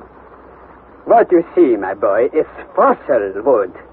Here is pine, Here is a species of palm of the northern region, all mineralized by the action of the sea. Then it must be as hard and as heavy as iron. It certainly won't float, Uncle. Indeed. Well, there's no proof like the proof of demonstration. I will throw a piece into the sea. There. You are convinced? The fossil wood floated. It was incredible, but it floated. Not for the first time was it borne in on me that my journey to the center of the earth was changing all my preconceived notions. Truly, it would not have astonished me to have seen a fleet of native canoes afloat on that vast grey sea. The very next evening, the raft was finished. It was about 10 feet long by 5 feet wide, and the beams, bound together by stout ropes, were firm and solid. It took the united efforts of the three of us to launch it, but once launched, it floated tranquilly and evenly. The professor was delighted. Splendid. Splendid, my good Hans. Now we have a means of locomotion other than our legs. Rapid and untiring. Tomorrow, we go forward. We go forward.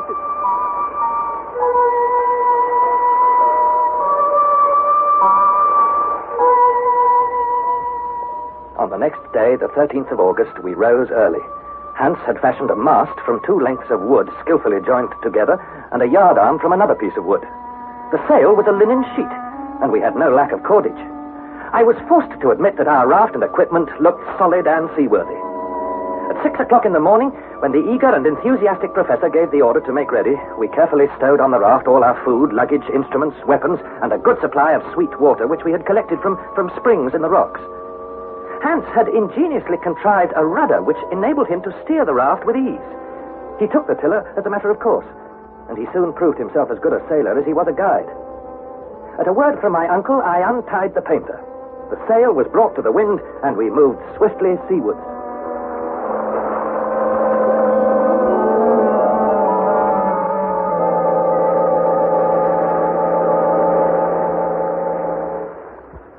Thus were our travels at last resumed. Once more we were setting out into the unknown. Just as we were leaving the little port where Hans had built the raft, my uncle, who was always very keen on naming newly discovered places, turned to Hans. What shall we call this place, Hans? Our stream, the Hansbach, was named after you. This sea I have called the Central Sea. But this place, where we have embarked on our famous and historical voyage... We go after Master Harry. Splendid. Then we shall name it Port Harry. Port Harry. Yes, this is good. Very good. How do you like it, my boy? Well, before you quite make up your mind, Uncle, I have another name to propose. So? What other name? Come, out with it. Gretchen. Gretchen? My goddaughter's name? Yes, Uncle. Have you forgotten I'm going to marry her? Dear me. Yes, I believe that is the arrangement. Port Gretchen will sound very well on our future map. Port Gretchen. This is good. Very good. Very well. Port Gretchen, let it be. Farewell, Port Gretchen. Farewell. Farewell.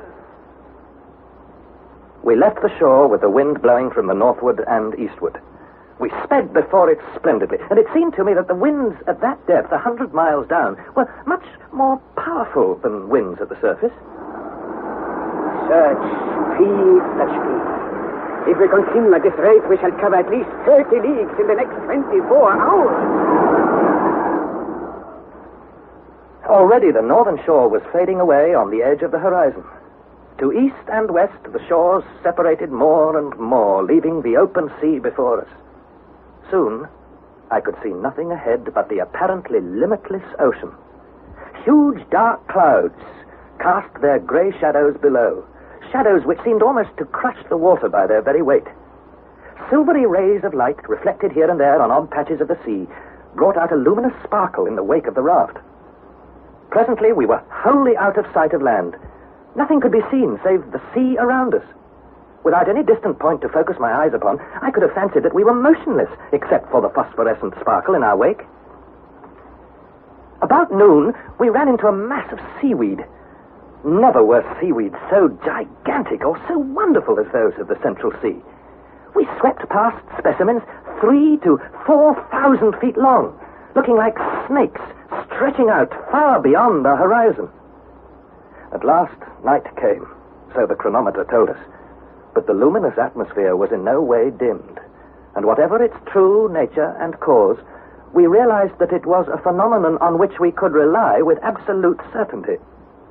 As soon as we had eaten our supper, I stretched myself at the foot of the mast and presently fell asleep. Hans remained motionless at the tiller. The wind being aft and the sail square, we ran steadily on. Almost as soon as we left Port Gretchen, my uncle had instructed me to keep a regular log of our daily navigation, with all the most minute particulars: wind direction, weather conditions, speed, distance covered, in a word, every detail and incident of this extraordinary voyage. From this log, therefore, I can tell the story of our adventures on the Central Sea. Friday, August the 14th. A steady breeze from the northwest. We are moving fast, straight before the wind. There is a coast dimly visible to leeward. Nothing to be seen ahead. The extraordinary intensity of the light neither increases nor diminishes. The weather is remarkably fine. That is to say, the clouds have risen to a great height and are light and fleecy, floating in an atmosphere like molten silver. Temperature, 32 degrees centigrade. You think there are fish in this sea? No, Hans. Definitely not. No. Why do you think there are no fish? I think there might have been fish here once, just as there were animals on the seashores, but we saw no animals, only their fossil bones. Well, perhaps there are no fish, but perhaps also there are. We will see. Are you going to put a line down? Oh, yes. See, I have baited him with a little piece of meat, and now I throw him in. Now, we must wait and see. For a long time, we were disappointed. Then, at last, came a sudden, hard tug on the line. Hans calmly pulled it in. So, there are fish in this sea. Oh, yes. Oh, a splendid fish. Well done, Hans. It's a sturgeon, Uncle. Surely a small sturgeon. Wait a moment. Give me time to put on my spectacles. So, now pass the fish to me, Hans. Dear me, how he slept. Flat head, round body, bony scales, especially at the lower extremities. No teeth, highly developed pectoral fins, no tail worth speaking of. No, it is not a sturgeon, my dear boy. Not by any means. It belongs to a family which has been extinct for countless ages.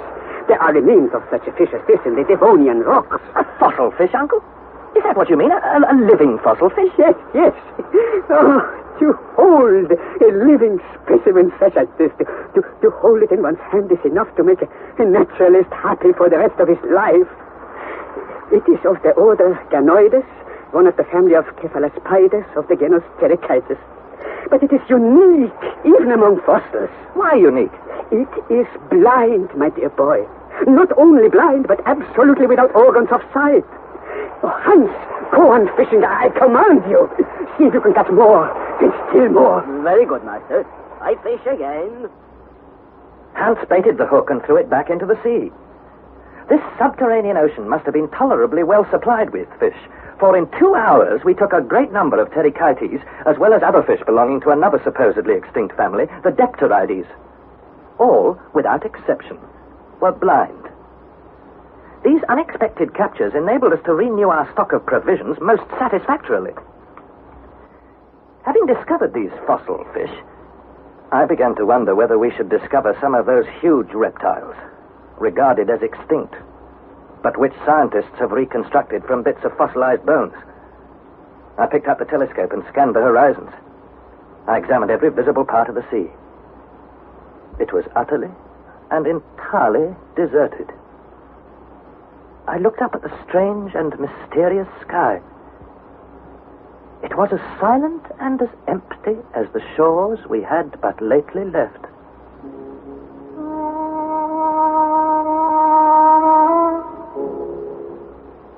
Saturday, August 15th. The sea retains its uniform monotony. The same leaden hue, the same eternal glare from above. The horizon appears to retreat before us as we advance. There is no sign of land. The professor is in one of his morose and unaccountable humors. He spends his time scanning the horizon at every point of the compass, and when the telescope is not raised to his eye, he assumes Napoleonic attitude. Why? What has he to be angry or annoyed about? Wasn't our voyage progressing under the best of circumstances? Wasn't our humble raft speeding along faster than we had ever hoped? What, then, was troubling him? When for about the 100th time he put down the telescope and paced morosely up and down, I ventured to ask if anything was wrong. Wrong? Why do you ask me if anything wrong? You seem uneasy, Uncle. I am not uneasy, by no means. But perhaps I should have said impatient. It is enough to make any man impatient. I don't see why. I imagine not many rafts have moved faster than we're moving now. It's fabulous. So it is fabulous. So what does it matter if it's fabulous or not? It's not our speed, but the immensity of the sea which concerns me. It's so much bigger, so much wider, so much faster than I had expected. Yes, you thought the sea was no more than 30 leagues across. Exactly. And already we must have covered, well, at least 90 or 100 leagues. But does it matter? Does it matter? You ask me, does it matter? My boy, listen to me. We undertook a journey to the center of the earth, did we not? Huh?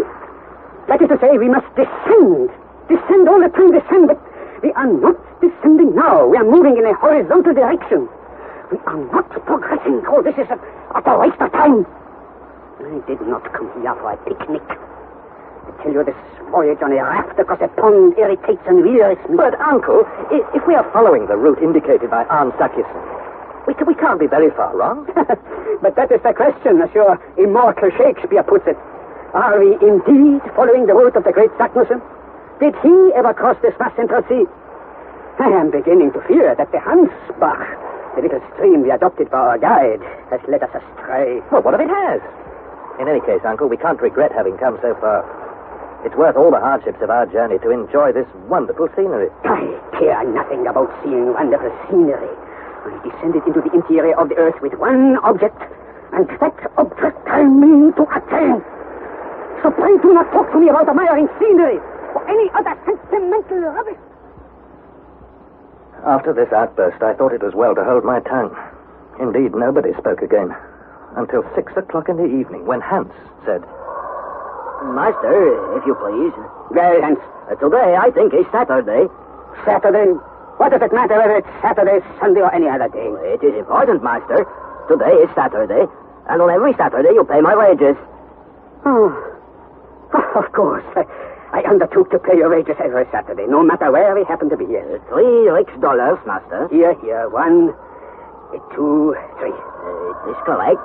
I thank you, Master. Thank you. Sunday, August the 16th. Nothing new to record. The wind shows a tendency to freshen, perhaps with signs of an approaching gale. When I awoke, my first observation was in regard to the intensity of the light. For I confess that I am seized with a secret fear that this extraordinary electric illumination will in some way become dimmed or obscured, and then perhaps extinguished, leaving us in total darkness. Nothing of the kind, however, occurs. The shadow of the raft, the mast, and the sail are clear-cut on the surface of the water. This wonderful sea, it seems limitless in extent. It must surely be as wide as the Mediterranean, perhaps as wide as the great Atlantic Ocean. On more than one occasion, Hans has tried deep-sea soundings. He tied the cross of one of our heaviest crowbars to the end of a cord, and this he allowed to run out to the extent of 200 fathoms. It did not touch bottom, and he had the greatest difficulty in pulling in the line. This morning he tried again. I went across to help him haul in. Thank you. Good. He's coming in well now. Wait, I will lift the crowbar onto the deck. There. What is it, Hans? These marks on the iron crowbar, you see? Yes. What are they? Thunder. Thunder? What do you mean by that? Teeth. Yeah, teeth. There was no doubt about it. The indentations on the iron bar were the marks of teeth. What jaws! What strength must the owner of such teeth possess? Had we disturbed a monster of some unknown species? A monster more voracious than a snake, more terrible and more massive than a whale? There was no means of telling. As on other Sundays, we observed today as a day of rest and meditation. But for my part, I could scarcely take my eyes from the mauled crowbar, or my mind from the terrifying speculations that it aroused.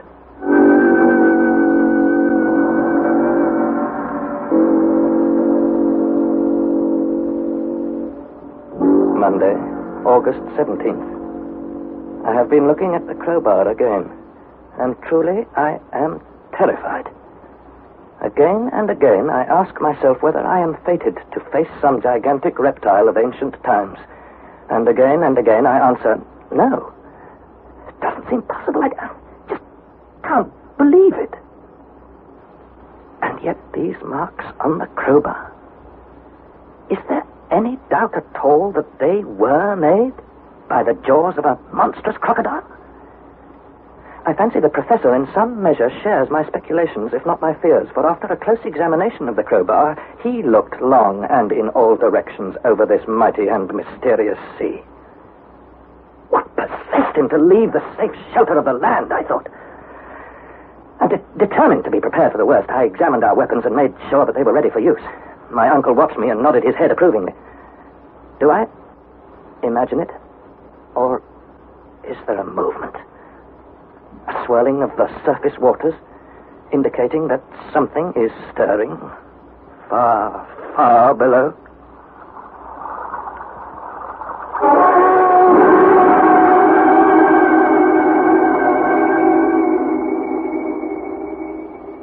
Tuesday, August the 18th. Today has passed with no incident worth recording. Now at last it is evening. We are drowsy and ready for sleep. There is no night, properly speaking, in these parts, any more than there is summer in the Arctic regions, as summer is generally understood. Hans remains immovable at the rudder. He must sleep, of course, but when he does, I can't say. This evening I dropped into a heavy sleep. Some 2 hours later, I was awakened suddenly by an immense shock. The raft seemed to be lifted completely out of the water. I take it, Frank. Are we shipwrecked? Look, master. I cannot make it out. A black mass heaving up and down. A big lizard, master. Yes. A sea lizard of prodigious shape and size. And there, a whale. It is indeed a whale, Harry. Her great fins, and see how she blows air and water. 2 columns of water rose to a vast height above the sea. We stood stock still, stupefied at the sight of these fearful marine monsters. Hans seized the rudder which had flown from his grasp and put it hard to windward. But there, to leeward, was a turtle about 40 feet wide and a serpent quite as long, thrusting its hideous head from the waters. Escape was impossible. The reptiles advanced on us, turning and twisting about the raft with fearful swiftness. Nearer and nearer they came, the mighty crocodile on one side, the serpent on the other. I snatched up my rifle in desperation and was about to try the effect of a bullet when Hans checked me. The monsters passed within 100 paces of the raft, then made a frenzied rush at one another.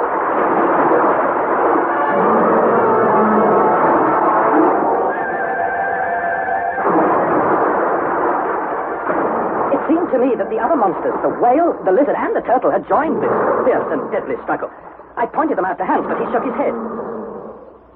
No, I think it's best not to fire the gun, Master Harry. There are only 2 animals, and perhaps they do not see us. Only 2? But Hans is right, absolutely right. I can see clearly through the telescope. Note down what I tell you, Harry. The first monster has the snout of a porpoise, the teeth of, I will say, a crocodile, the head of a lizard. Now, such a description is apt to deceive us.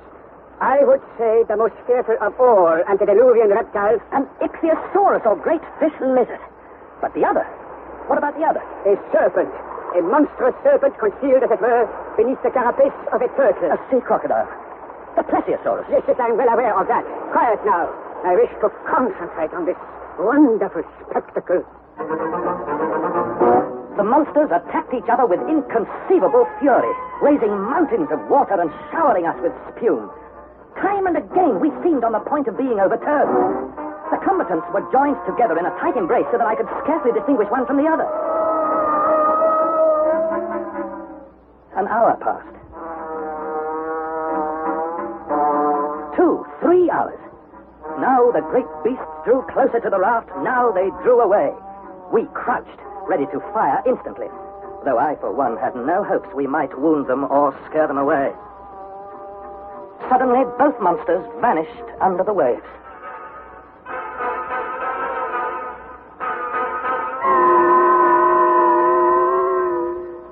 There was a mighty maelstrom in the midst of the sea which all but sucked us under. Ah, look! They come up again! Shall I shoot? No. Give me the telescope quickly. Ah, there are not two this time. There's only one. There's only the plesiosaurus. Now I could see that the great sea crocodile was wounded unto death. I could see its serpent-like neck threshing and curling and twisting in the agonies of dying. Now it flailed the waters like a whip. Now it twisted like a worm sliced in two.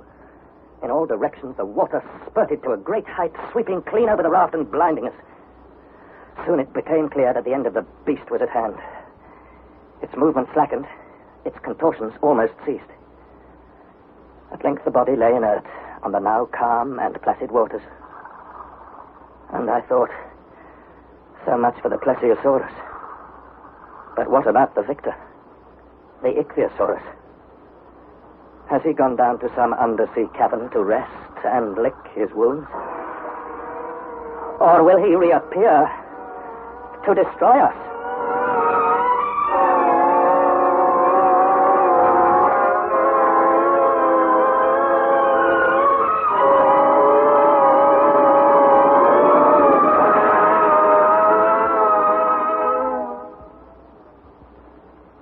That was the 5th installment of A Journey to the Center of the Earth, adapted by Howard Jones from the novel by Jules Verne. The cast was as follows. Harry Lawson was played by Bernard Horsfall, Professor von Hardwigg by Geoffrey Banks, and Hans Bjorke by John Daglish. It was produced in the north of England by Trevor Hill. You'll be able to hear the 6th installment of this serial at 5:25 next Thursday in Storytime on Radio 4, and that's called The Hurricane.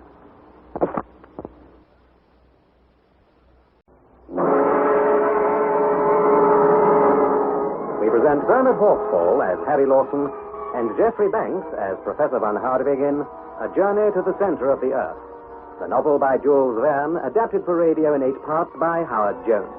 Part 6, The Hurricane.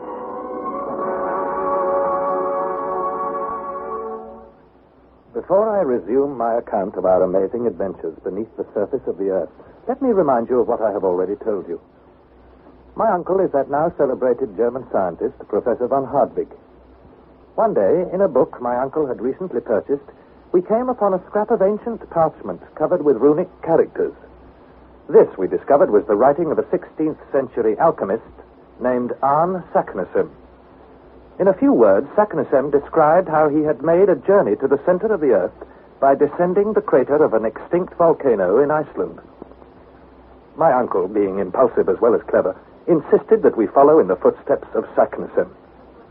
So, accompanied by our faithful guide, Hans Bjorke, we too descended the Snæfell's volcano. How we nearly died of thirst, how I became separated from my companions and all but lost my reason, how we set sail on a raft on a great subterranean ocean called the Central Sea, all this I have already told you. And then we witnessed a fearful battle between prehistoric monsters. The ichthyosaurus, or great fish lizard, and a sea crocodile, the plesiosaurus.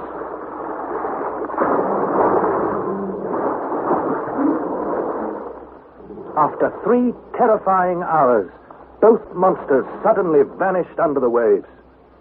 But presently the plesiosaurus rose again to the surface, writhing horribly in its death agonies.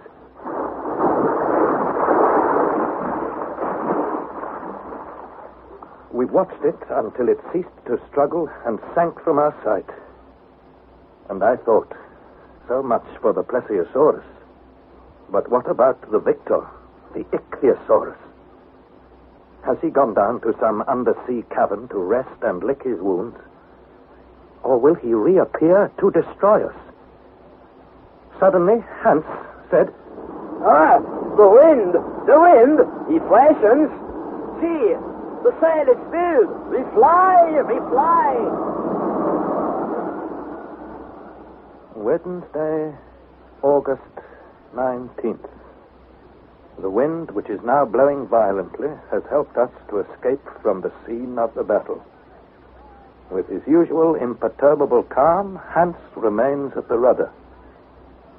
But my uncle, who for a short time had been roused from his reverie by the fight, fell again into a brown study, his eyes fixed morosely on the widespread ocean. I confess that even I find our voyage has become monotonous. But I have no desire to have the monotony broken by the perils and adventures of yesterday.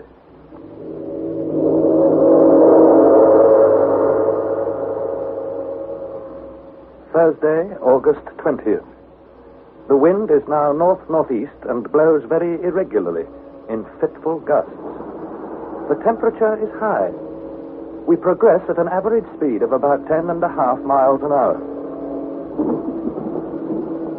About 12 o'clock, we heard a sound like thunder. I note down this fact without suggesting any reason for it. My uncle had his own theory. Not thunder, I think. No. It is my belief that there's some distant rock or island. What we hear is the sea breaking violently against it. Hans, leave the tiller, climb the mast. Up with you. So, up. Now look all around you. What can you see? I can see. Yes. I can see nothing. Nothing?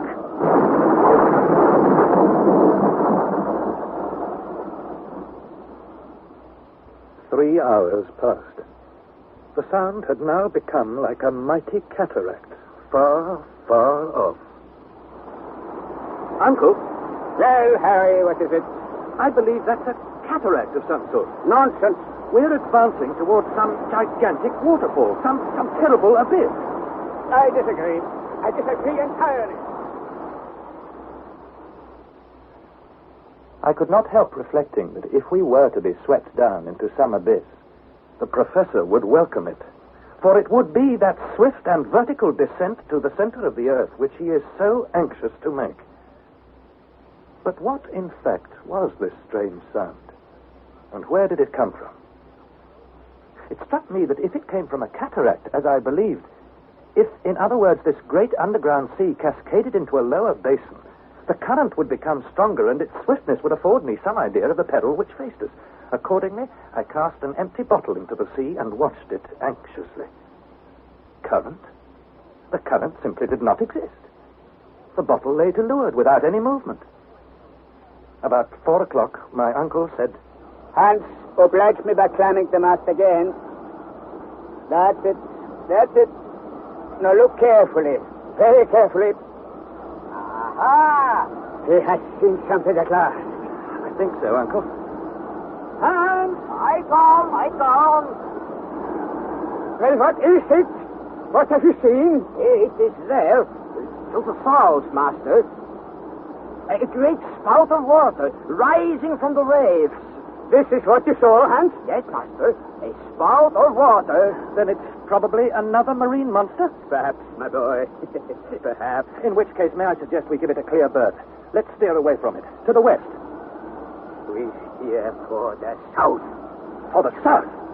Uncle, that is madness. For the south, I say. For the south. At 8 o'clock in the evening, reckoning as above ground where there is night and day, we were not more than 2 leagues from the great monster. Its black, enormous body lay motionless on top of the water. Its length could not be less than 1,000 fathoms. I recalled that sailors have been said to have gone ashore on sleeping whales, mistaking them for land. What could this terrible monster be? The water spout rose to a height of at least 500 feet, breaking into spray with a sullen roar. And all the time we were advancing on it, I cried out to my uncle to stop, before it was too late. We did not come this way to stop. You're mad, Uncle. If you don't stop, I'll cut away the sail. Master! Well, this monster, it is an island. An island?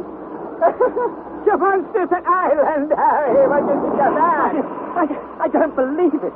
Well, what about this great spout of water? It is a geyser, Master Harry. Are you sure? Oh, yes, I'm sure. In my country, Iceland, there are many such geysers. Oh, enough of talk. We sailed to this island, Hans. Oh, yes, Master. But beware the geyser. If he falls on us, we are wrecked. Therefore, I think I steer for the other end of the island. I was the first to leap onto the rock. My uncle followed. Hans remained seated on the raft, a man above any childish thrills of excitement. The professor and I were now walking on granite mixed with siliceous sandstone. It shivered under our feet like the sides of a boiler and was burning to the touch. One moment, Harry. Have you brought the thermometer? Yes? This water is running from the basin where the geyser rises. Now, what is the temperature? 163 degrees. So? And that, Uncle, contradicts all your theories on the subject, doesn't it? What are you saying? Explain yourself. Well, the water obviously comes from some place where the heat is intense, and that place is directly beneath our feet. Certain it is beneath our feet. What about it? Well, doesn't it confirm the central heat theory? The deeper you descend, the hotter it becomes. Hot! The water is hot, and that's all. What does it prove against my theory? Nothing, I suppose. But, Uncle, sooner or later we shall arrive in some region where the central heat will be insupportable. It will be as hot as the Hades of the ancients, believed by them to be the center of the earth. Now, we shall see. But now we must give a name to this island. Yes, indeed. I named this Harry's Island. Thank you, Uncle. You don't need to thank me. I care nothing for your theories. Nothing at all. Come. It is time we were going. So at length we took our departure, going round the rather dangerous projecting rocks on the southern side. Hans had taken advantage of our halt to carry out some repairs to the raft. Not before they were needed, I might add. Before we set sail, I made some observations and calculations to put down in my journal. Since we left Port Gretchen, we had traveled 270 leagues, more than 800 miles on this great subterranean sea.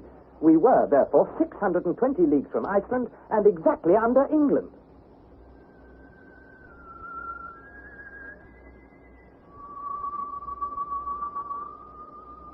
Friday, August 21st. This morning, the wind has freshened. We make good progress. The sight and sound of the magnificent geyser have disappeared. And the weather, if I may call it such, is about to change very suddenly. The atmosphere is close and sultry. The clouds seem to be tumbling towards the sea, a dark olive in color. In the south, they are piling up like enormous balls of cotton, one above the other in confusion. The sea is comparatively calm. There can be no doubt that the air is saturated, so to speak, with electricity. My hair literally stands on end, as if under the influence of a galvanic battery. I am writing at 10 in the morning. The portents of a storm become more and more pronounced. The wind has softened as if taking breath for a renewed attack. Above us, the vast funereal pall of cloud hangs like a huge sack. I try to ignore the menacing signs all about us, but I cannot help remarking it looks as if we are in for some dirty weather. The professor says nothing, simply shrugs his shoulders. He's in a detestable temper. I point to the horizon. There's a big storm brewing, Uncle. The clouds are coming lower and lower, as if they mean to suffocate us. Silence. Nothing stirs. Now the wind has dropped entirely. It is as if nature has ceased to breathe. The sail droops in folds on the mast. We are motionless on a dark sea that is as smooth as glass. I reflect that if the wind rises with sudden violence, our sail may be the death of us. I say, lower the sail. It's only common sense. No! I tell you 100 times no. If the wind strike into its worst, let the storm sweep us where it will. Only let me see the glimmer of a coast, the line of rocky cliffs. Even if they dash us into 1,000 pieces. But, Uncle... You will keep up the sail whatever happens. Keep it up! The professor had scarcely spoken when the storm burst. The rain falls like solid rods of steel. The wind rises to a raging tempest blowing from the most distant corners of the cabin from every point of the compass. It roars, it screams, it shrieks like demons let loose. The raft leaps wildly over the waves. My uncle is cast headlong to the deck, and with difficulty I drag myself towards him. He clings with might and main to the end of a rope and gazes with pleasure and delight at the spectacle of the unchained element. Hands at the rudder never moves a muscle. The mast holds firm against the hurricane, but the sail bellies out like a bubble about to burst. I shout, the sail! Sail! We must lower the sail! Must I tell you again? Leave the sail alone! Lower the sail! Lord, Master Harry, leave the sail alone! And now to the fearful claps of thunder are added dazzling flashes of lightning such as I have never seen before. The flashes cross one another, hurled down from every side. Hailstones striking the metal of our boots and our weapons are luminous. The waves rising above us like fire-eating monsters. The crests surmounted by great cones of flame.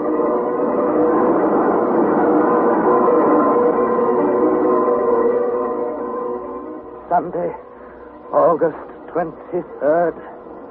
I have almost lost count of time. My notes are incomplete, loose, and vague.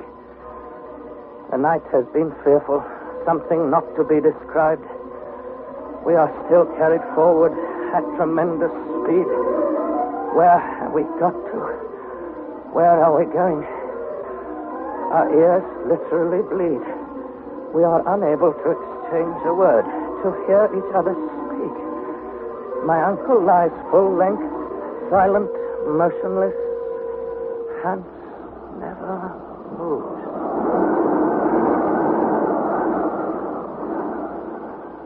It seems this terrible storm will never end.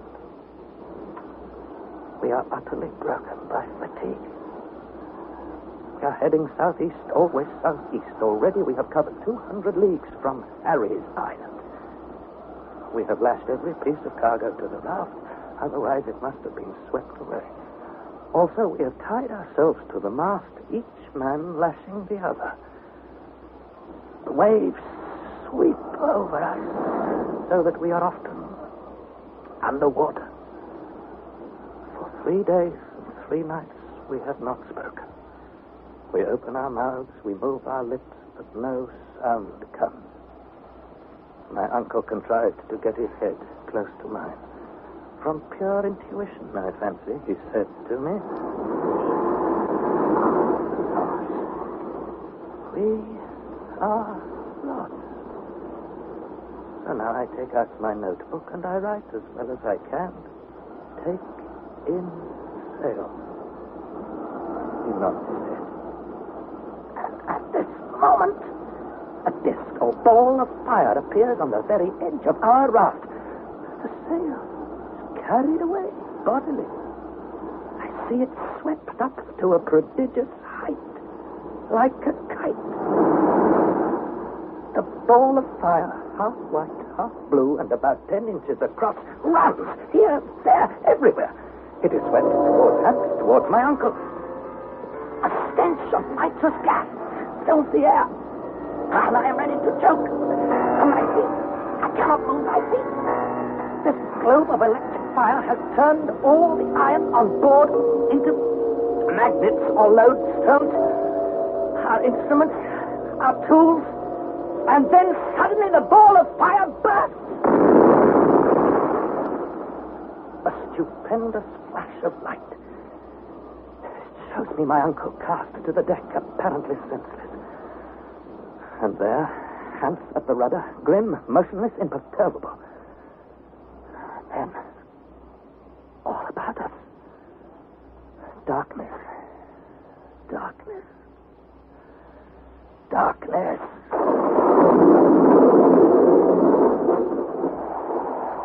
Tuesday, August 25th. The hurricane continues. Where are we going? Where? Our speed is terrific. We must have passed under England, under the Channel, under France, probably under the whole extent of Europe. Master Harry! What's that? Someone called my name? Master Harry! Master Harry! You hear? Here? Yes, I hear. And something else? There is land yonder. The sea is smashing on rocks. They are close. They are very close. oh, land. No, it can't be. You imagine it.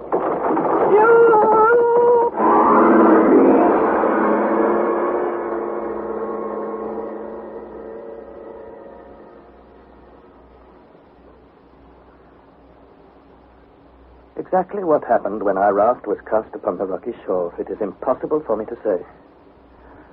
I felt myself thrown into the raging seas, and I was saved from death only by the determination of the faithful Hans, who seized me and carried me far out of the reach of the waves and laid me down upon a wide expanse of sand. And here, some time later, I found myself in the company of the professor.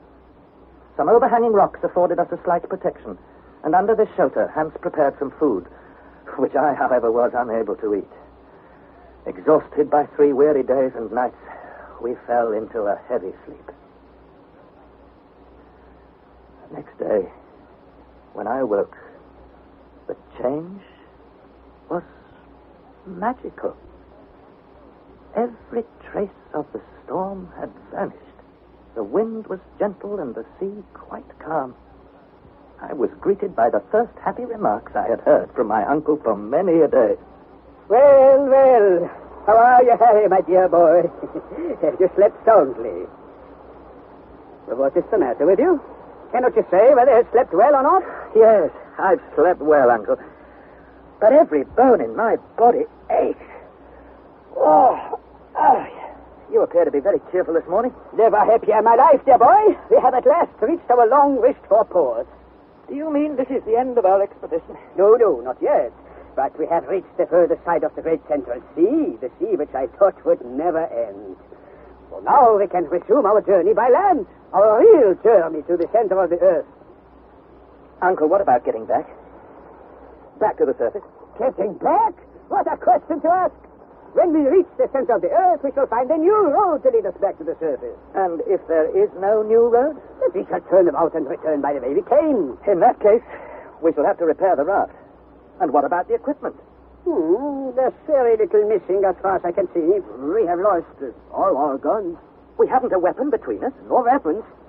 Only this gunpowder. Well, as we have no guns, all we do is give up the idea of hunting. But our scientific instruments, Hunter, what about them? Here, the thermometers, the chronometer, the compass, and this, what you call it? The manometer, the most valuable of all. With this, I can calculate our depth as we progress. With this, I shall tell when we have reached the center of the earth. And food. How much is left, huh? Well, the food is here, in these boxes. There are biscuits, salt meat, fried fish, freedom. It is all good. If we are careful, it will last 2, 3, 4 months. Yes, 4 months, I think. 4 months? Oh, then we shall have plenty of time to reach the center of the earth. And to come back again. And with the food that is left over, I will give a grand dinner to all my scientific colleagues in Hamburg. But at this moment, Uncle, we are somewhere under the Mediterranean. That may be so, but whether we are under the Mediterranean or under Turkey or the Atlantic Ocean cannot be decided until we are sure that the storm does not drive us out of our course. However, we can easily decide by taking our bearings. Come, let us... The professor stepped out eagerly towards the rock where Hans had laid out our instruments.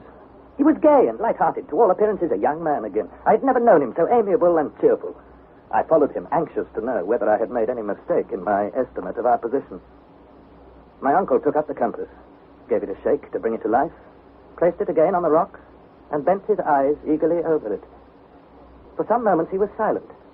Slowly he rubbed his eyes and looked again. And then... No. It is not possible. What's the matter, Uncle?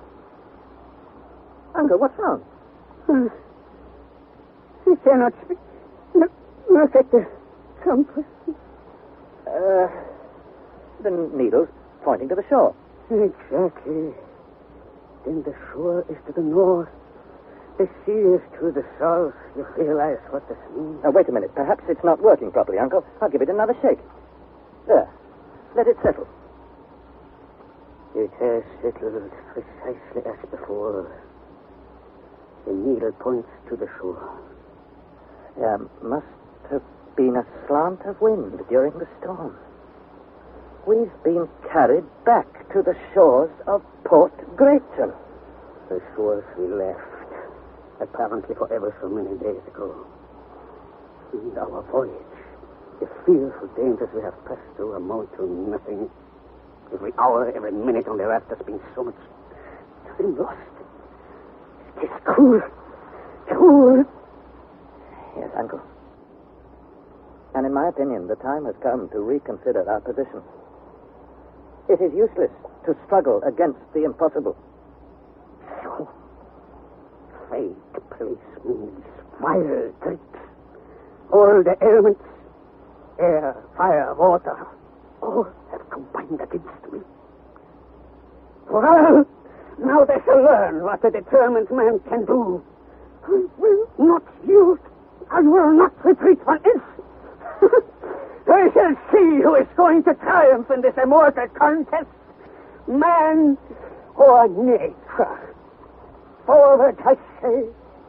Forward to the center of the earth.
That was the sixth installment of A Journey to the Center of the Earth, adapted by Howard Jones from the novel by Jules Verne.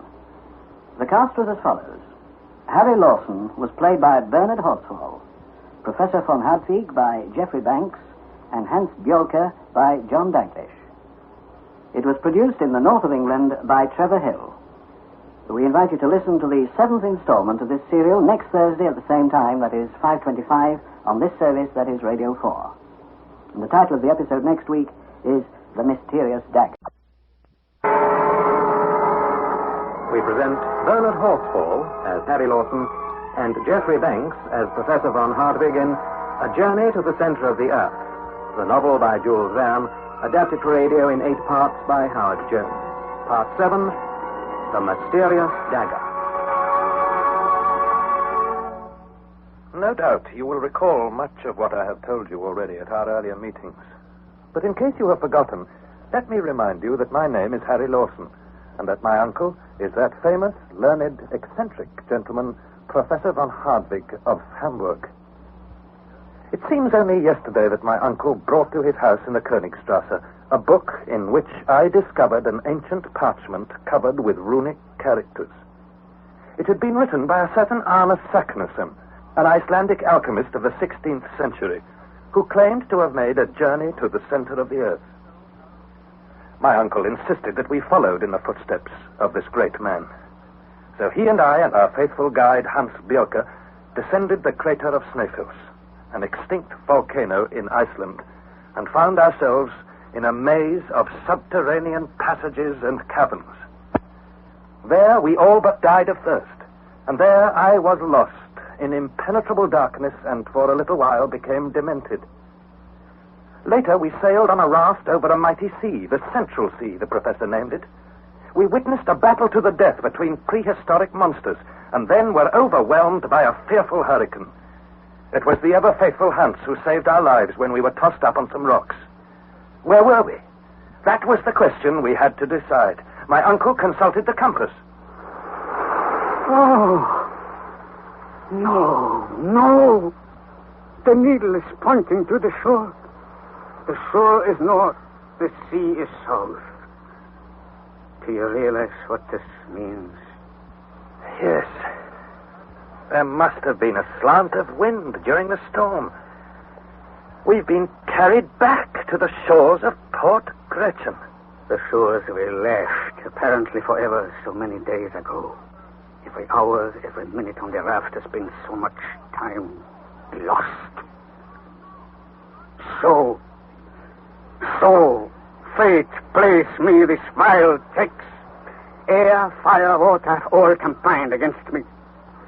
Well, now they shall learn what the will of a determined man can do. I will not yield. I will not retreat 1 inch.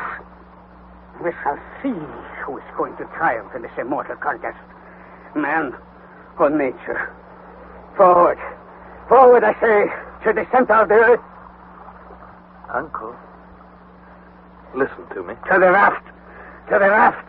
We sail again. Listen to reason. What is it, Harry? Uncle, there must be some limit to our ambition.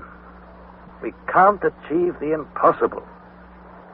You know as well as I do that we are quite unready for another sea voyage. It's absolute madness to contemplate a second voyage. A 500 leagues on a wretched pile of beams? With another bedsheet for a sail, a stick for a mast, and probably a tempest to contend with? We can't steer our raft adequately, so we shall be at the mercy of any foul weather we run up against. I tell you, Uncle, it's an act of sheer lunacy to take risks for a second time on this treacherous sea. What are you saying? You've not heard a single word I've been saying. No, I have not, Harry. Come to the raft. This time, Uncle, you must listen. You must hear me. The raft isn't even seaworthy. Then we must make it seaworthy again. I will instruct Hans. If you say so. But it's going to take time to repair. They have plenty of cordage. It will take Hans no time at all. Yes. We shall see who is going to triumph. Man or nature. Such was the result of my attempts to overcome the professor's stubborn will. I tried again. I begged, I implored him, but all to no purpose. Meanwhile, Hans set about repairing the raft, and before long he had raised a new mast and a new sail which snapped merrily in the breeze. The professor spoke a few words to Hans, who nodded calmly and immediately began to stow our baggage on board and to prepare for our departure. In a mood of stolid and sullen resignation, I was ready to board the raft when my uncle put his hand on my shoulder. There's no hurry, my boy. We shall not embark until tomorrow. Now, since fate has cast us cruelly back on these shores, I think we should not leave them without making a thorough inspection of them. Very well, Uncle. let us set out on another journey of discovery. That is the spirit. We can leave Hans here. He has quite enough to get on with. I imagine Port Gravesend to lie somewhere to the west of this place.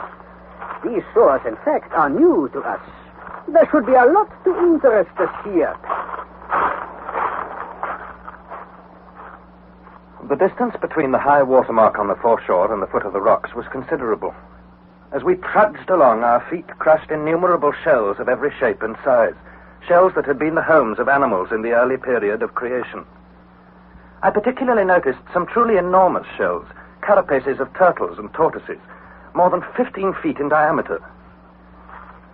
For a full mile, we followed the curvings of the Central Sea, advancing sometimes with great difficulty over broken masses of granite mixed with flint, quartz, and alluvial deposits. Suddenly, my uncle stopped. It is a cemetery. It is bones. Bones. All bones. On that spot, some 3 square miles in extent, was accumulated the whole history of animal life. When we moved, our feet crushed with a dry, cracking sound the remains of countless prehistoric fossils.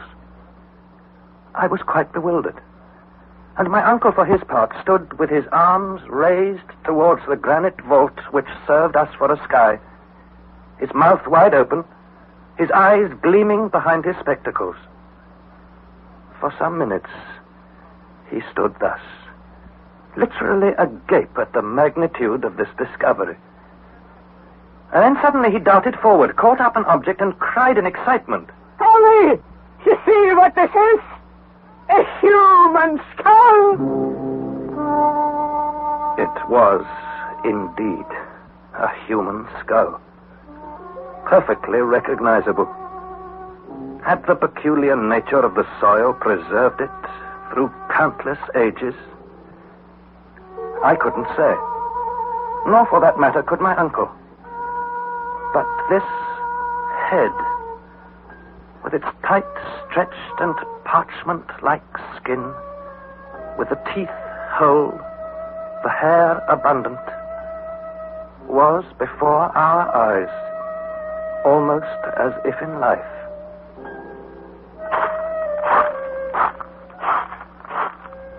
Soon we found more human skulls, and then complete skeletons. My uncle could scarcely believe his eyes. Oh, is it not marvelous to contemplate? And does it not raise a great question? Were these human bodies dragged down to these steps by some convulsion of nature? Or did they exist here below? Were they born? Did they live? Did they die here as we are born, live, and die on the surface of the earth? Now, what is the answer to that, my boy? I don't know, Uncle. But one thing strikes me. What strikes you? Come on, now, out with it. Are any men of this ancient race still alive? Are they still wandering about on the shores of this subterranean sea? A very good question. Who knows? Who knows? It may not be a laughing matter, Uncle. If there are men still here, how are they going to receive us? Another good question. I will give my mind to it. Meanwhile, let us explore further. For a long and weary hour, we tramped over the great bed of bones. Presently, the shores of the Central Sea were lost behind hills. These hills and the rocks and what appeared to be far-off forests all had a weird and mysterious aspect under the steady glare of some form of electric illumination. The imprudent and enthusiastic professor, who did not care whether he lost himself or not, hurried me forward. And after about a mile, we came to the edge of a vast forest.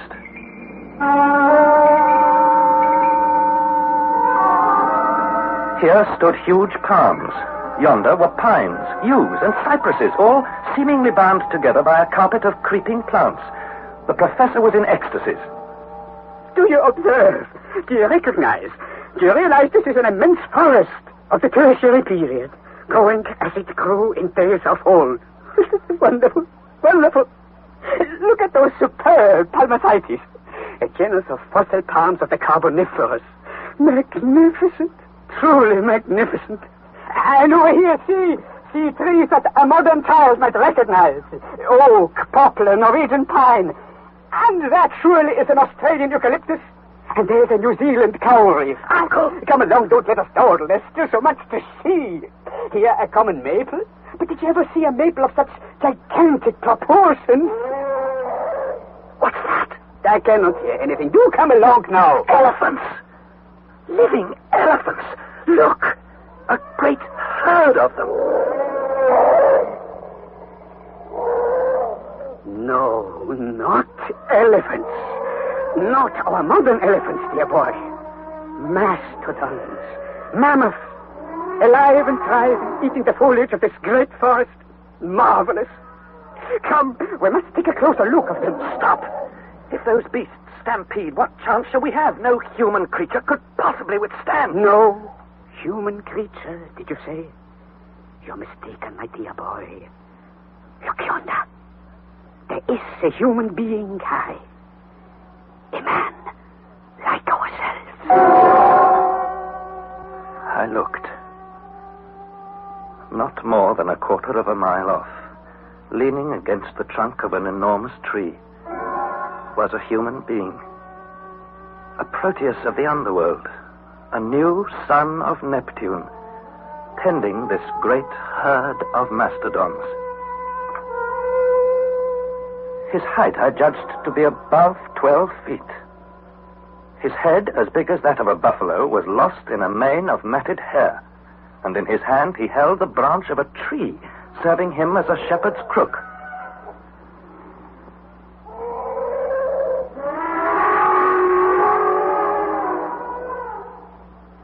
For some minutes we neither moved nor spoke. And then I realized that if this giant but turned his head, he might very easily see us. Panic seized me. Grasping my uncle by the arm, I dragged him back. And for the first time, he did not resist me.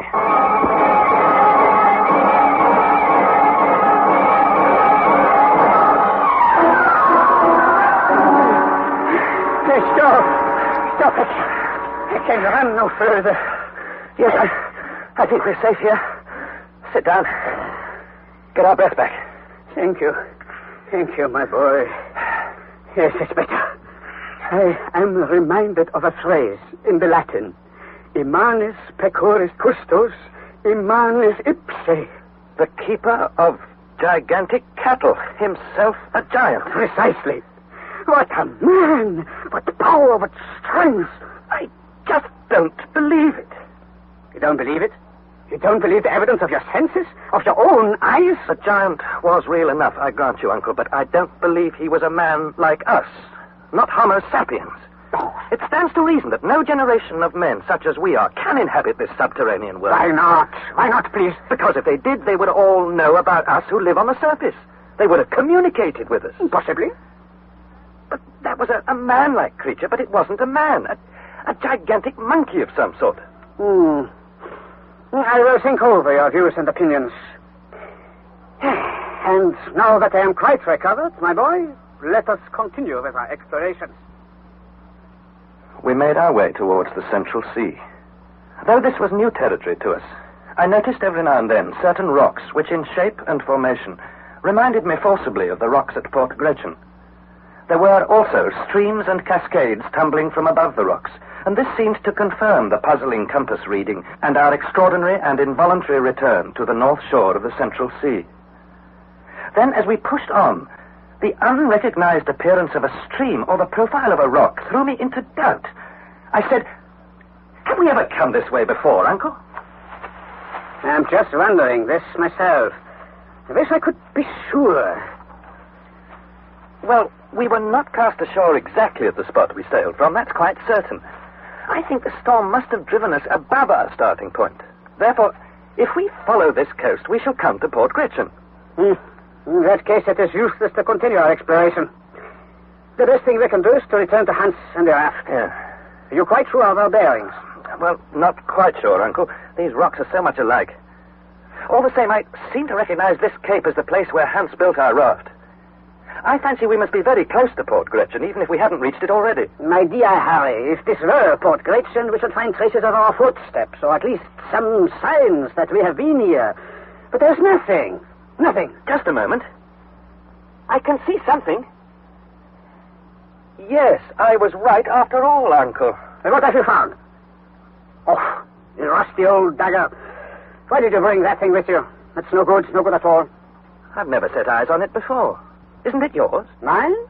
I don't recognize it at all. I'm sure it was never mine. That's very puzzling. Not in the least. The explanation is simple. Icelanders like these old-fashioned weapons. Obviously, this knife belongs to Hans. He must have dropped it without knowing. No, Uncle. This doesn't belong to Hans. I know him and his habits too well.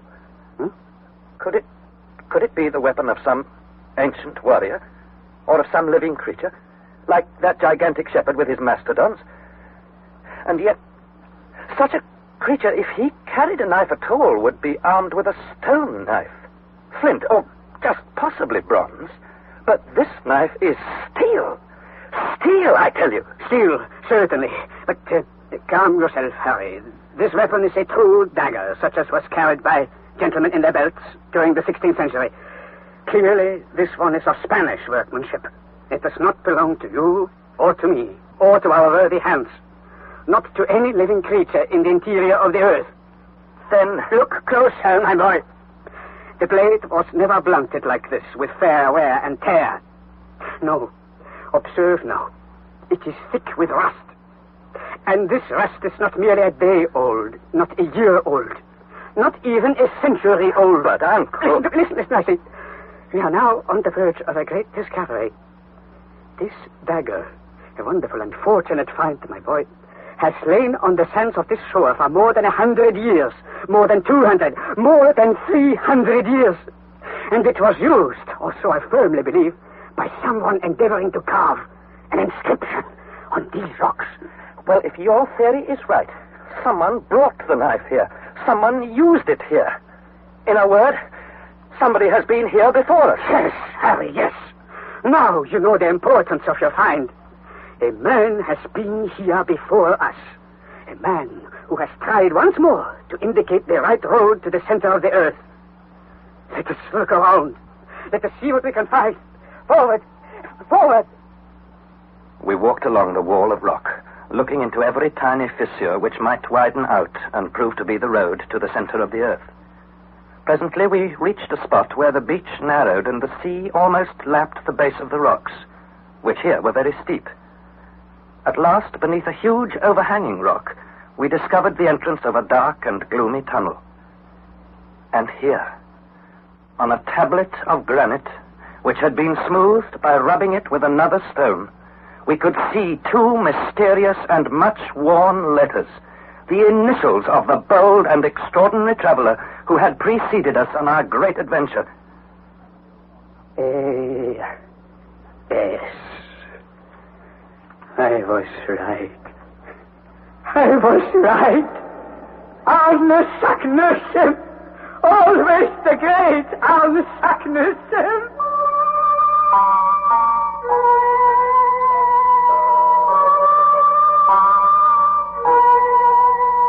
Since the start of our journey, I had experienced many surprises and suffered many disappointments.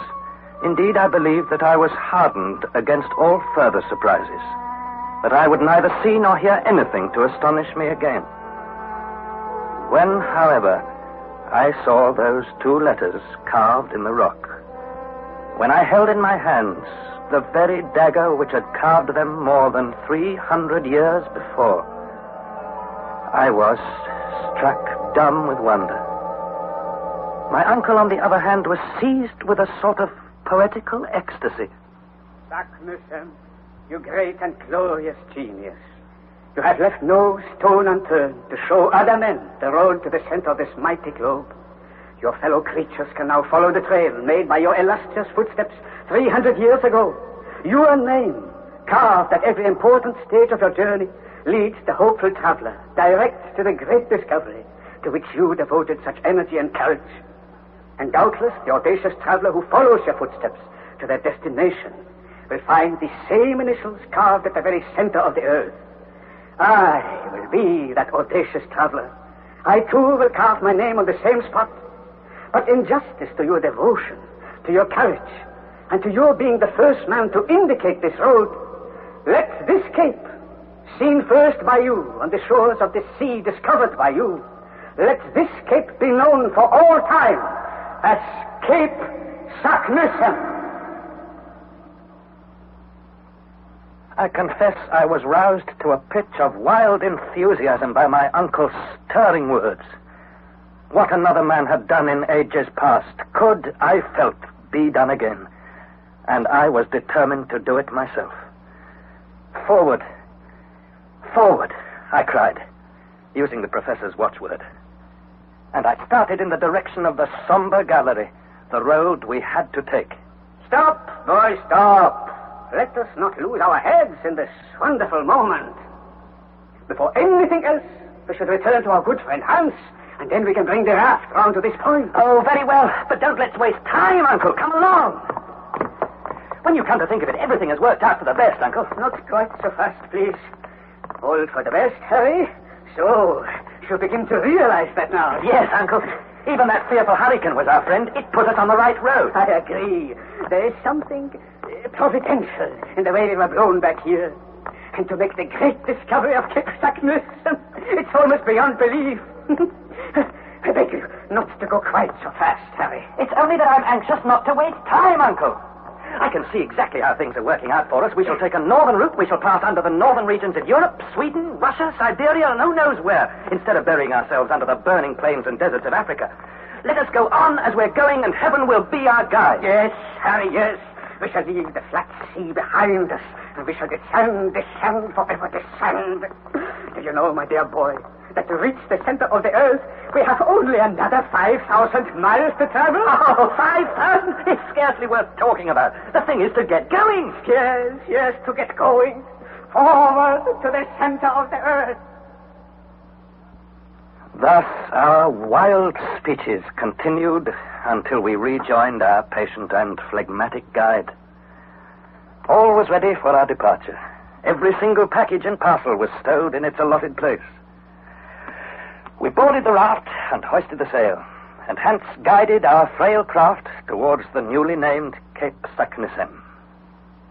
About 6 o'clock in the evening, we sighted a suitable place to land. I was the first to leap ashore. My uncle and Hans followed more sedately. I was still terribly excited and anxious to make a start without any further delay. For once in a way, my uncle was more prudent. My dear boy, I am as anxious as you are to make a start.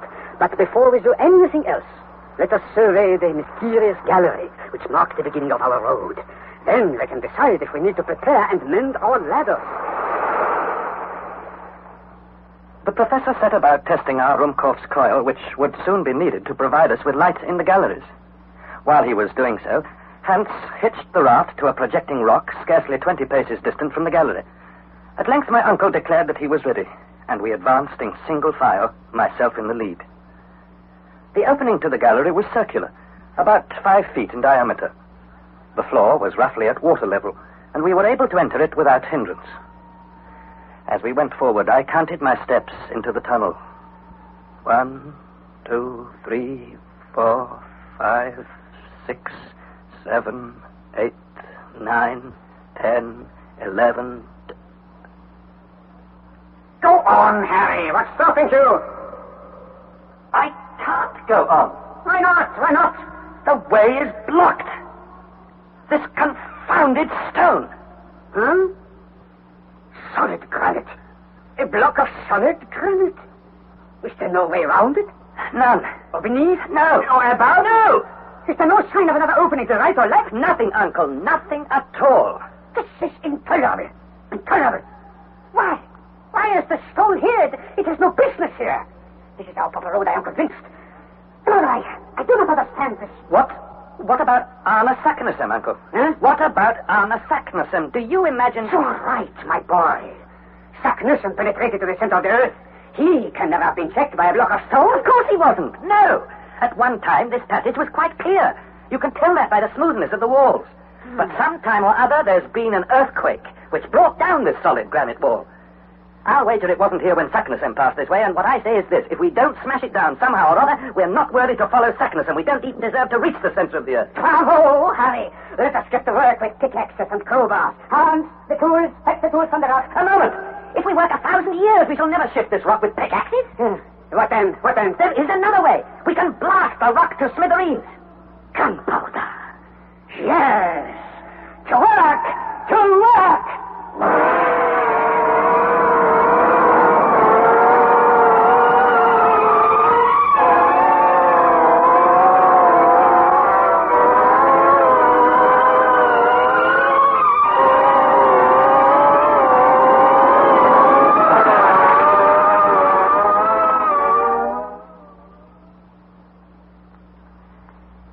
That was the 7th installment of A Journey to the Center of the Earth, adapted by Howard Jones from the novel by Jules Verne. The cast was as follows. Harry Lawson was played by Bernard Horsfall and Professor von Hardwigg by Geoffrey Banks. And it was produced in the north of England by Trevor Hill. We invite you to listen to the 8th and the final installment of this serial next Thursday at 5:25 on this service, Radio 4.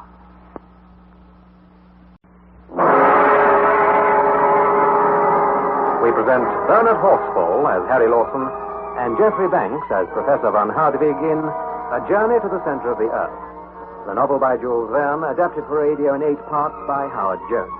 Part 8, The Journey is Ended.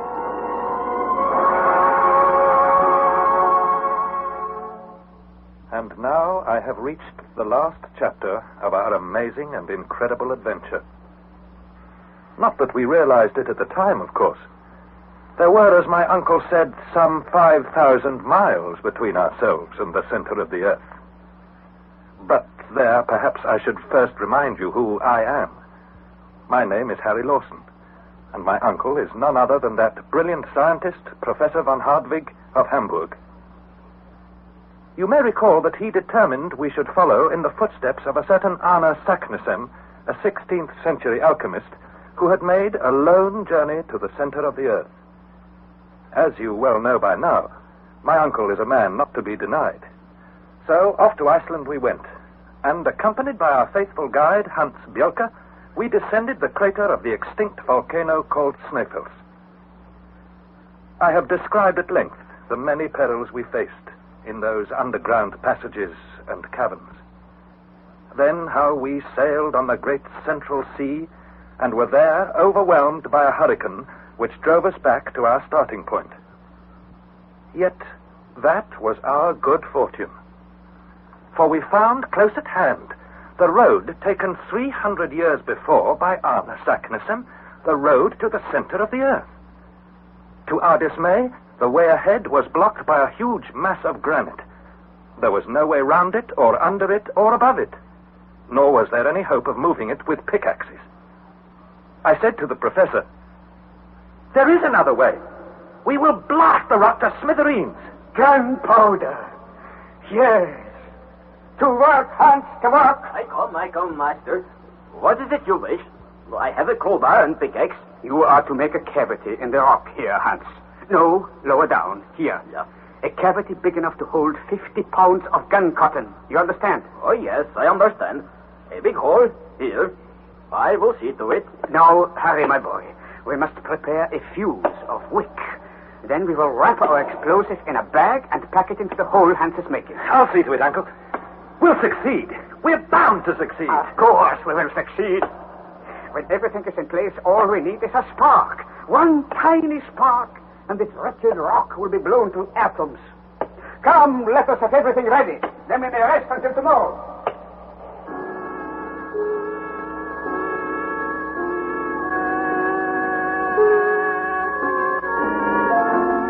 The morrow was the 27th of August.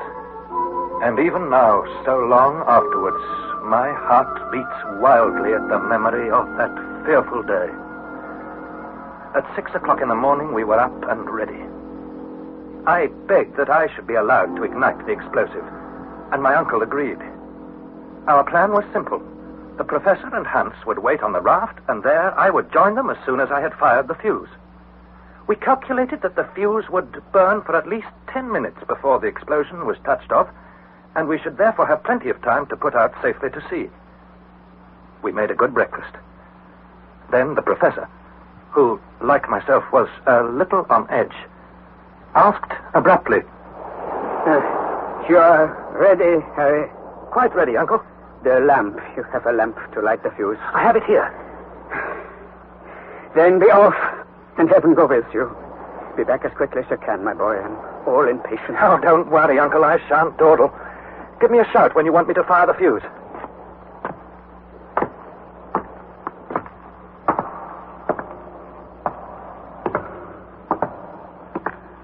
Are you ready? "Yes!" Then fire away! I could see my uncle watching me from the raft, chronometer in hand. I opened the lamp and ignited the fuse. It crackled and sparkled, hissed and spat like a serpent. I did not stay to watch it, but pelted for the shore. Well done, my boy. Hands cast off. It is done, master. There is little wind. I must use the pole. With his long pole, Hans sent us flying over the water. My uncle never raised his eyes from the chronometer. In a few seconds, we were fully 40 yards from the beach. Then, 5 minutes to go. 4 minutes. 3 minutes. 2 minutes. 1 minute. My uncle did not move. Half a minute to go. 20 seconds. 10. My uncle took up the count. 9, 8, 7, 6, 5, 4. Now shatter to pieces, you granite wall!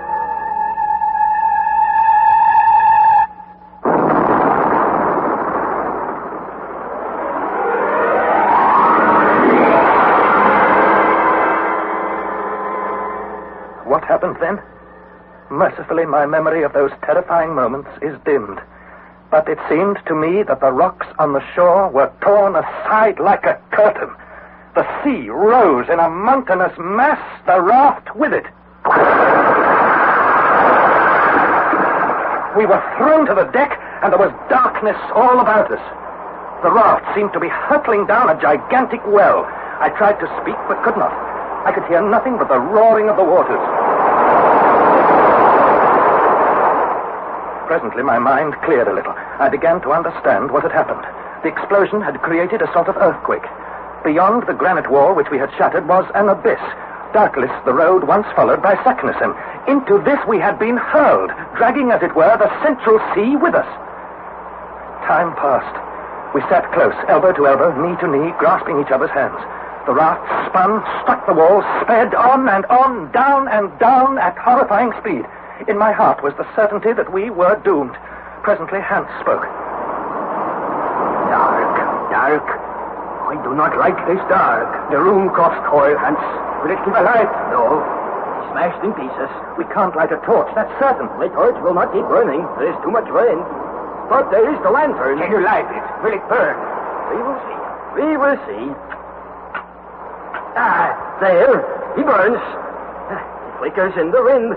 But he is something. He is better than the dark. Yes, Hans, yes. Better than the dark.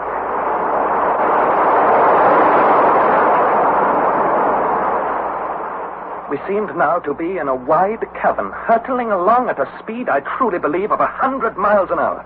My uncle and I stared wild-eyed at each other as we clung to the mast. Hours passed. I lost all count of time. Then it struck me that we should examine our cargo so that we had some idea of our resources.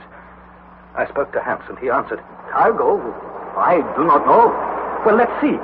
Take the lamp, Hans. First, what are our scientific instruments? Here's a chronometer. Here's a compass.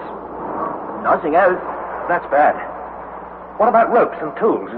One little piece of rope tied to our mast. No pickaxes. No crowbars. No hammer. Nothing else. Food? You ask for food? Yes. How much food is left? There is this little piece of dried meat. There are these biscuits. What else? Nothing. There must be some more. There is nothing. Nothing. A piece of dried meat. A few wet and moldy biscuits. Terrified at the prospect of starvation, I searched the raft, examined the cracks poked between the beams, looked into every hole and corner. The result was nothing.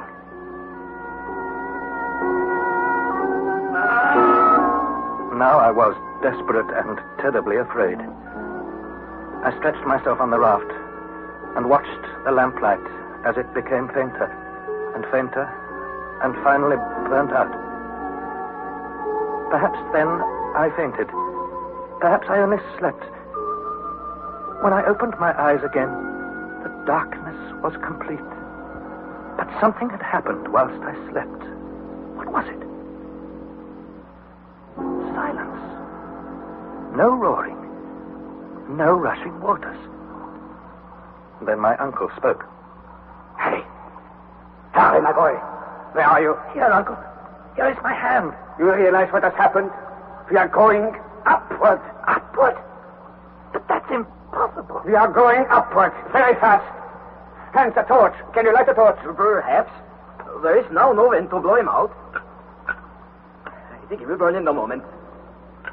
Now, here's a good flame. Bravo. Look, we go up, in a well. Yes, a well. A narrow vertical shaft. It is clear, Harry, that the waters of the Central Sea have flooded the bottom of the shaft and are now pushing us upward. Yes, Uncle. But the question is, where does this shaft end? As to that, I'm as ignorant as you. But I think we should be prepared for the worst. If there is no opening to this shaft, then we shall either be crushed against the granite roof or suffocated. As it is, I don't seem to breathe very well. It is a desperate situation, Harry. But I say, while there's life, there's but hope. Let us cheer ourselves. Let us eat. Eat? Eat, I say. Come and serve us some food. Oh, Master, it cannot be. Come, we all need food. Or do you mean that our provisions are lost? Is this handful of meat? There are these biscuits. All else is lost. You are sure, Hans? I am very sure, Master. Well, what do you think of our chances now, Uncle? I think, my boy, I think we must make up our minds to eat. It will do us no good to stare at these few scraps. Hans, pass me the meat and biscuits. If a man's heart beats, then I say he continues to hope. There. I have made 3 portions of the food. Your portion, Harry. Yours, Hans. What are you smiling at, Hans? Master, I have something here. Something to eat. Something to drink. A bottle of freedom. Freedom! Holland gin. Splendid, splendid. Approach the bottle, my good Hans. Take a drink, then pass it round. It is good. Very good. Excellent. It will put strength into all of us. Good Hans. For a long time, I lay still and silent. When I looked again at the chronometer, it was 5 o'clock in the morning. It seemed to me that the temperature about us was rising, and the air, or lack of it, at times made breathing difficult. I said bitterly, well, if we're not drowned or flattened like pancakes or don't starve, we shall have the satisfaction of being burned alive. What is that, my boy? Hans, give me the torch. I want to examine the walls of this shaft. Here, my master. Thank you. This is eruptive granite. And we are still going up. Who knows? Yes, who knows? I wondered what my uncle meant. Could he somehow calculate the thickness of the crust over our heads? He put his hand on the rocky walls of the shaft and muttered again. And this is silicous mineral. Good. Undoubtedly the transition period. What then? What then? As we ascended further, the heat became well nigh unbearable. We removed our jackets and waistcoats. Presently, I touched a rock and found it so hot that I plunged my hand into the water to cool it. Involuntarily, I cried, "Take care! The water's scalding!" What, Harry? The water, it's scalding. Is there a furnace up above us? Impossible. Quite impossible. Then what does it mean? Where are we? Where are we going? Hans! Here is the compass. The thing's gone mad. First it points north, then south, now north again. That means the magnetism around us is in a state of flux. It means... That noise. You hear it? What is frightening you, my boy? Don't you hear? Don't you realize the water we're floating on is almost boiling and the compass has gone mad? It must be an earthquake. I hope for something better than an earthquake. What do you mean? An eruption. I have every reason to think we are in the shaft of a crater, in full volcanic action and vigor. And I beg to tell you that it is the most fortunate thing that could happen to us. Fortunate? You say we're about to be vomited from the earth with flames, rocks, cinders, and you call it fortunate? Certainly. It is the only chance we have of escaping into the light of day. I tried to calm myself, to think things out logically and sensibly. My uncle was right, absolutely right.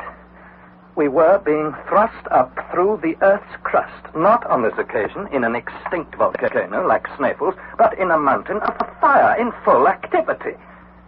From Cape Saknussemm, we had been swept northward many hundreds of leagues.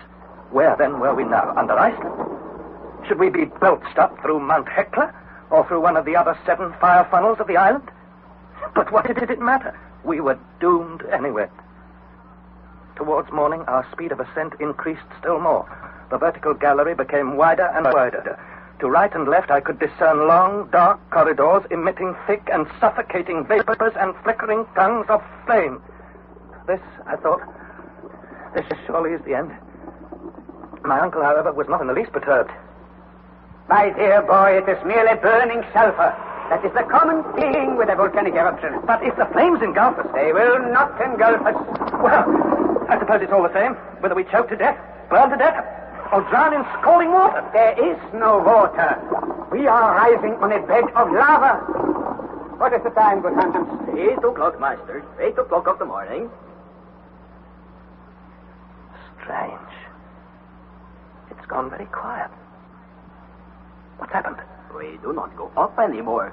That is what happens. The eruption has stopped. We are not moving. Do not be alarmed. Before we are many minutes older, we shall continue our journey to the mouth of the crater. We are concerned with a volcano. The eruption is intermittent. It is compelled to breathe, just as we do. Here we go again. Hang on tight, my friends. Hang on tight.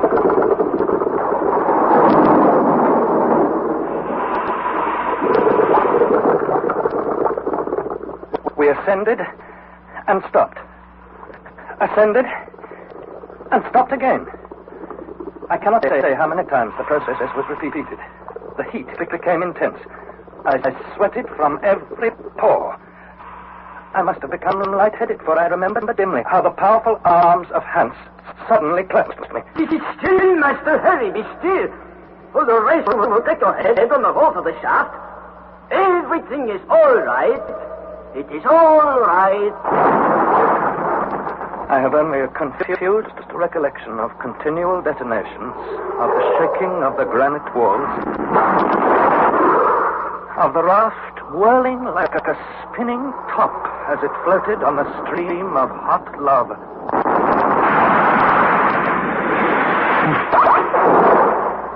Huge flames roaring all about us. A hot, searing wind blowing from the secret furnaces of the earth. My heart throbbing with terror. This is all I remember.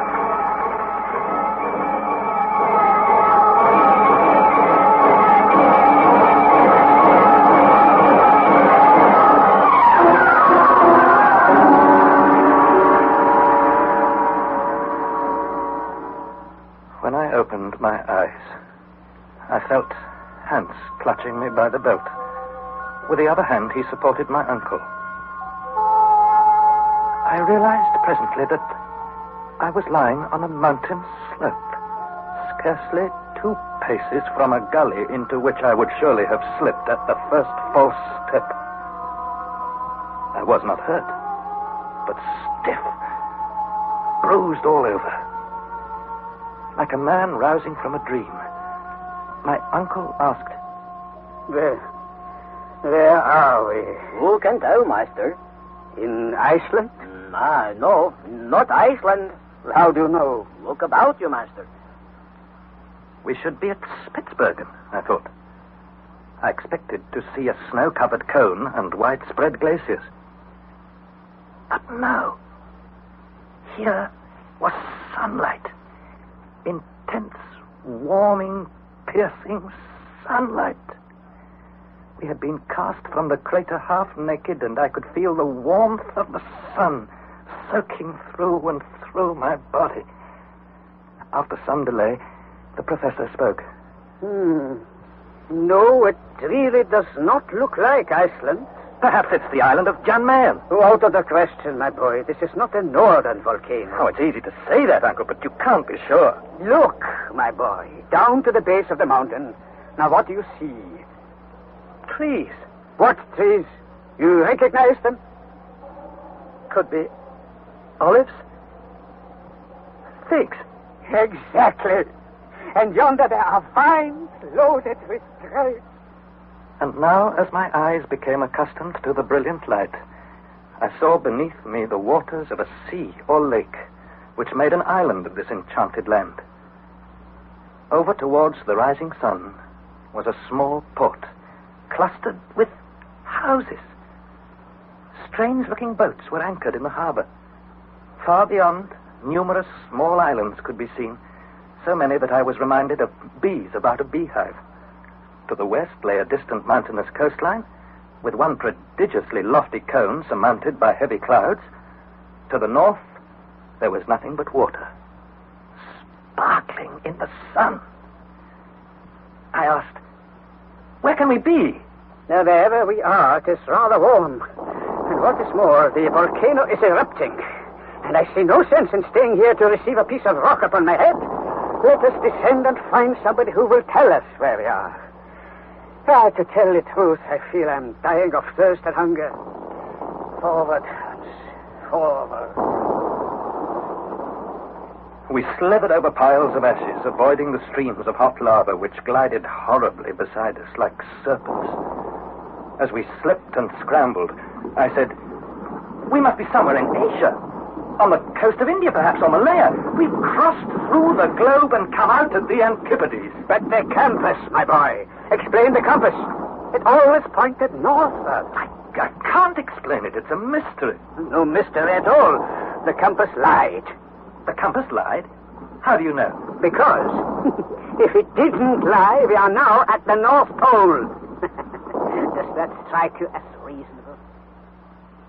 I did not know what to think. Nor did I much care, for I, too, was tormented with thirst and hunger. After a 2 hours' march, we reached a beautiful spread of country where olives, pomegranates, and vines abounded. What a delight it was to press these fruits to our lips. Not far off, near some fresh and mossy grass, I found a spring of fresh water.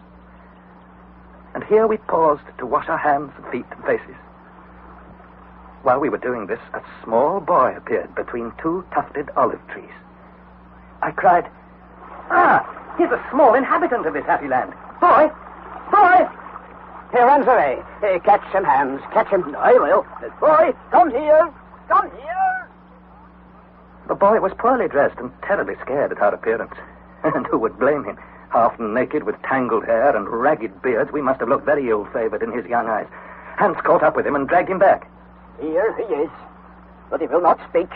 Nothing will he say. Let me try, Hans.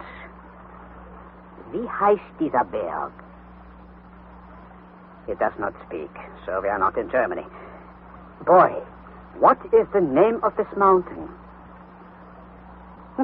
Is he dumb, I wonder? Let us try a little Italian on him. Dove noi siamo? Boy, must I give you a good shaking to loosen your tongue? Come si noma questa isola?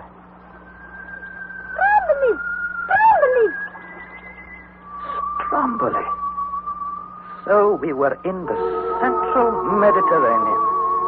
amidst the eastern archipelago of mythological memory, in the ancient Strongylos, where Aeolus chained up the wind and the tempest, and those blue mountains which rose towards the rising sun were the mountains of Calabria, and that mighty volcano which rose on the southern horizon was the fierce and celebrated Etna. Oh, what a journey. What a marvelous and extraordinary journey we had made.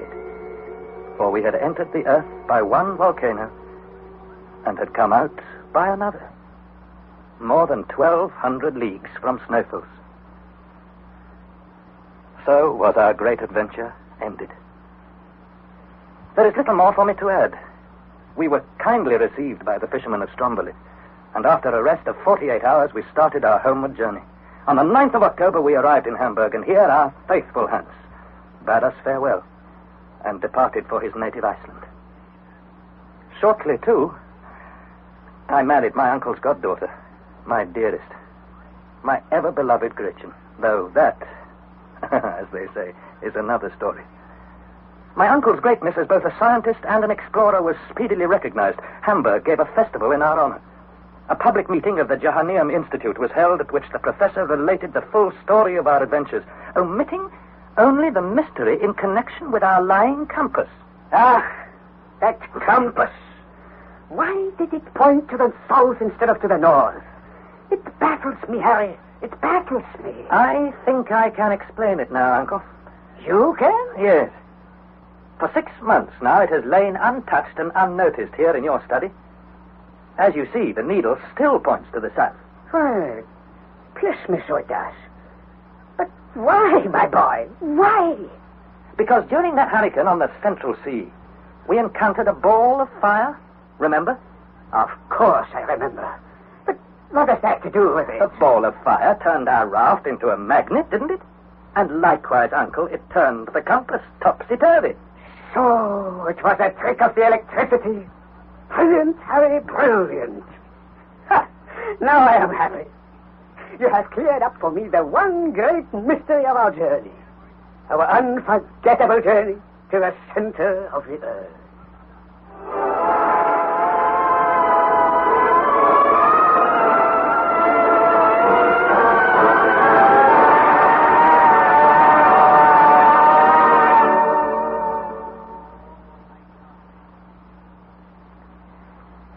That was the 8th and last installment of A Journey to the Center of the Earth, adapted by Howard Jones from the novel by Jules Verne. The cast was as follows. Harry Lawson was played by Bernard Horsfall, Professor von Hardwigg by Geoffrey Banks, and Hans Bjolke by John Daglish. It was produced in the north of England by Trevor Hill. Tomorrow in Storytime on Radio 4 at 5:25, you'll be able to hear the 3rd installment of The Flight of the Heron by D.K. Broster, which has been abridged for reading on radio in 8 parts, and tomorrow's episode is called The Flood Tide. That's tomorrow.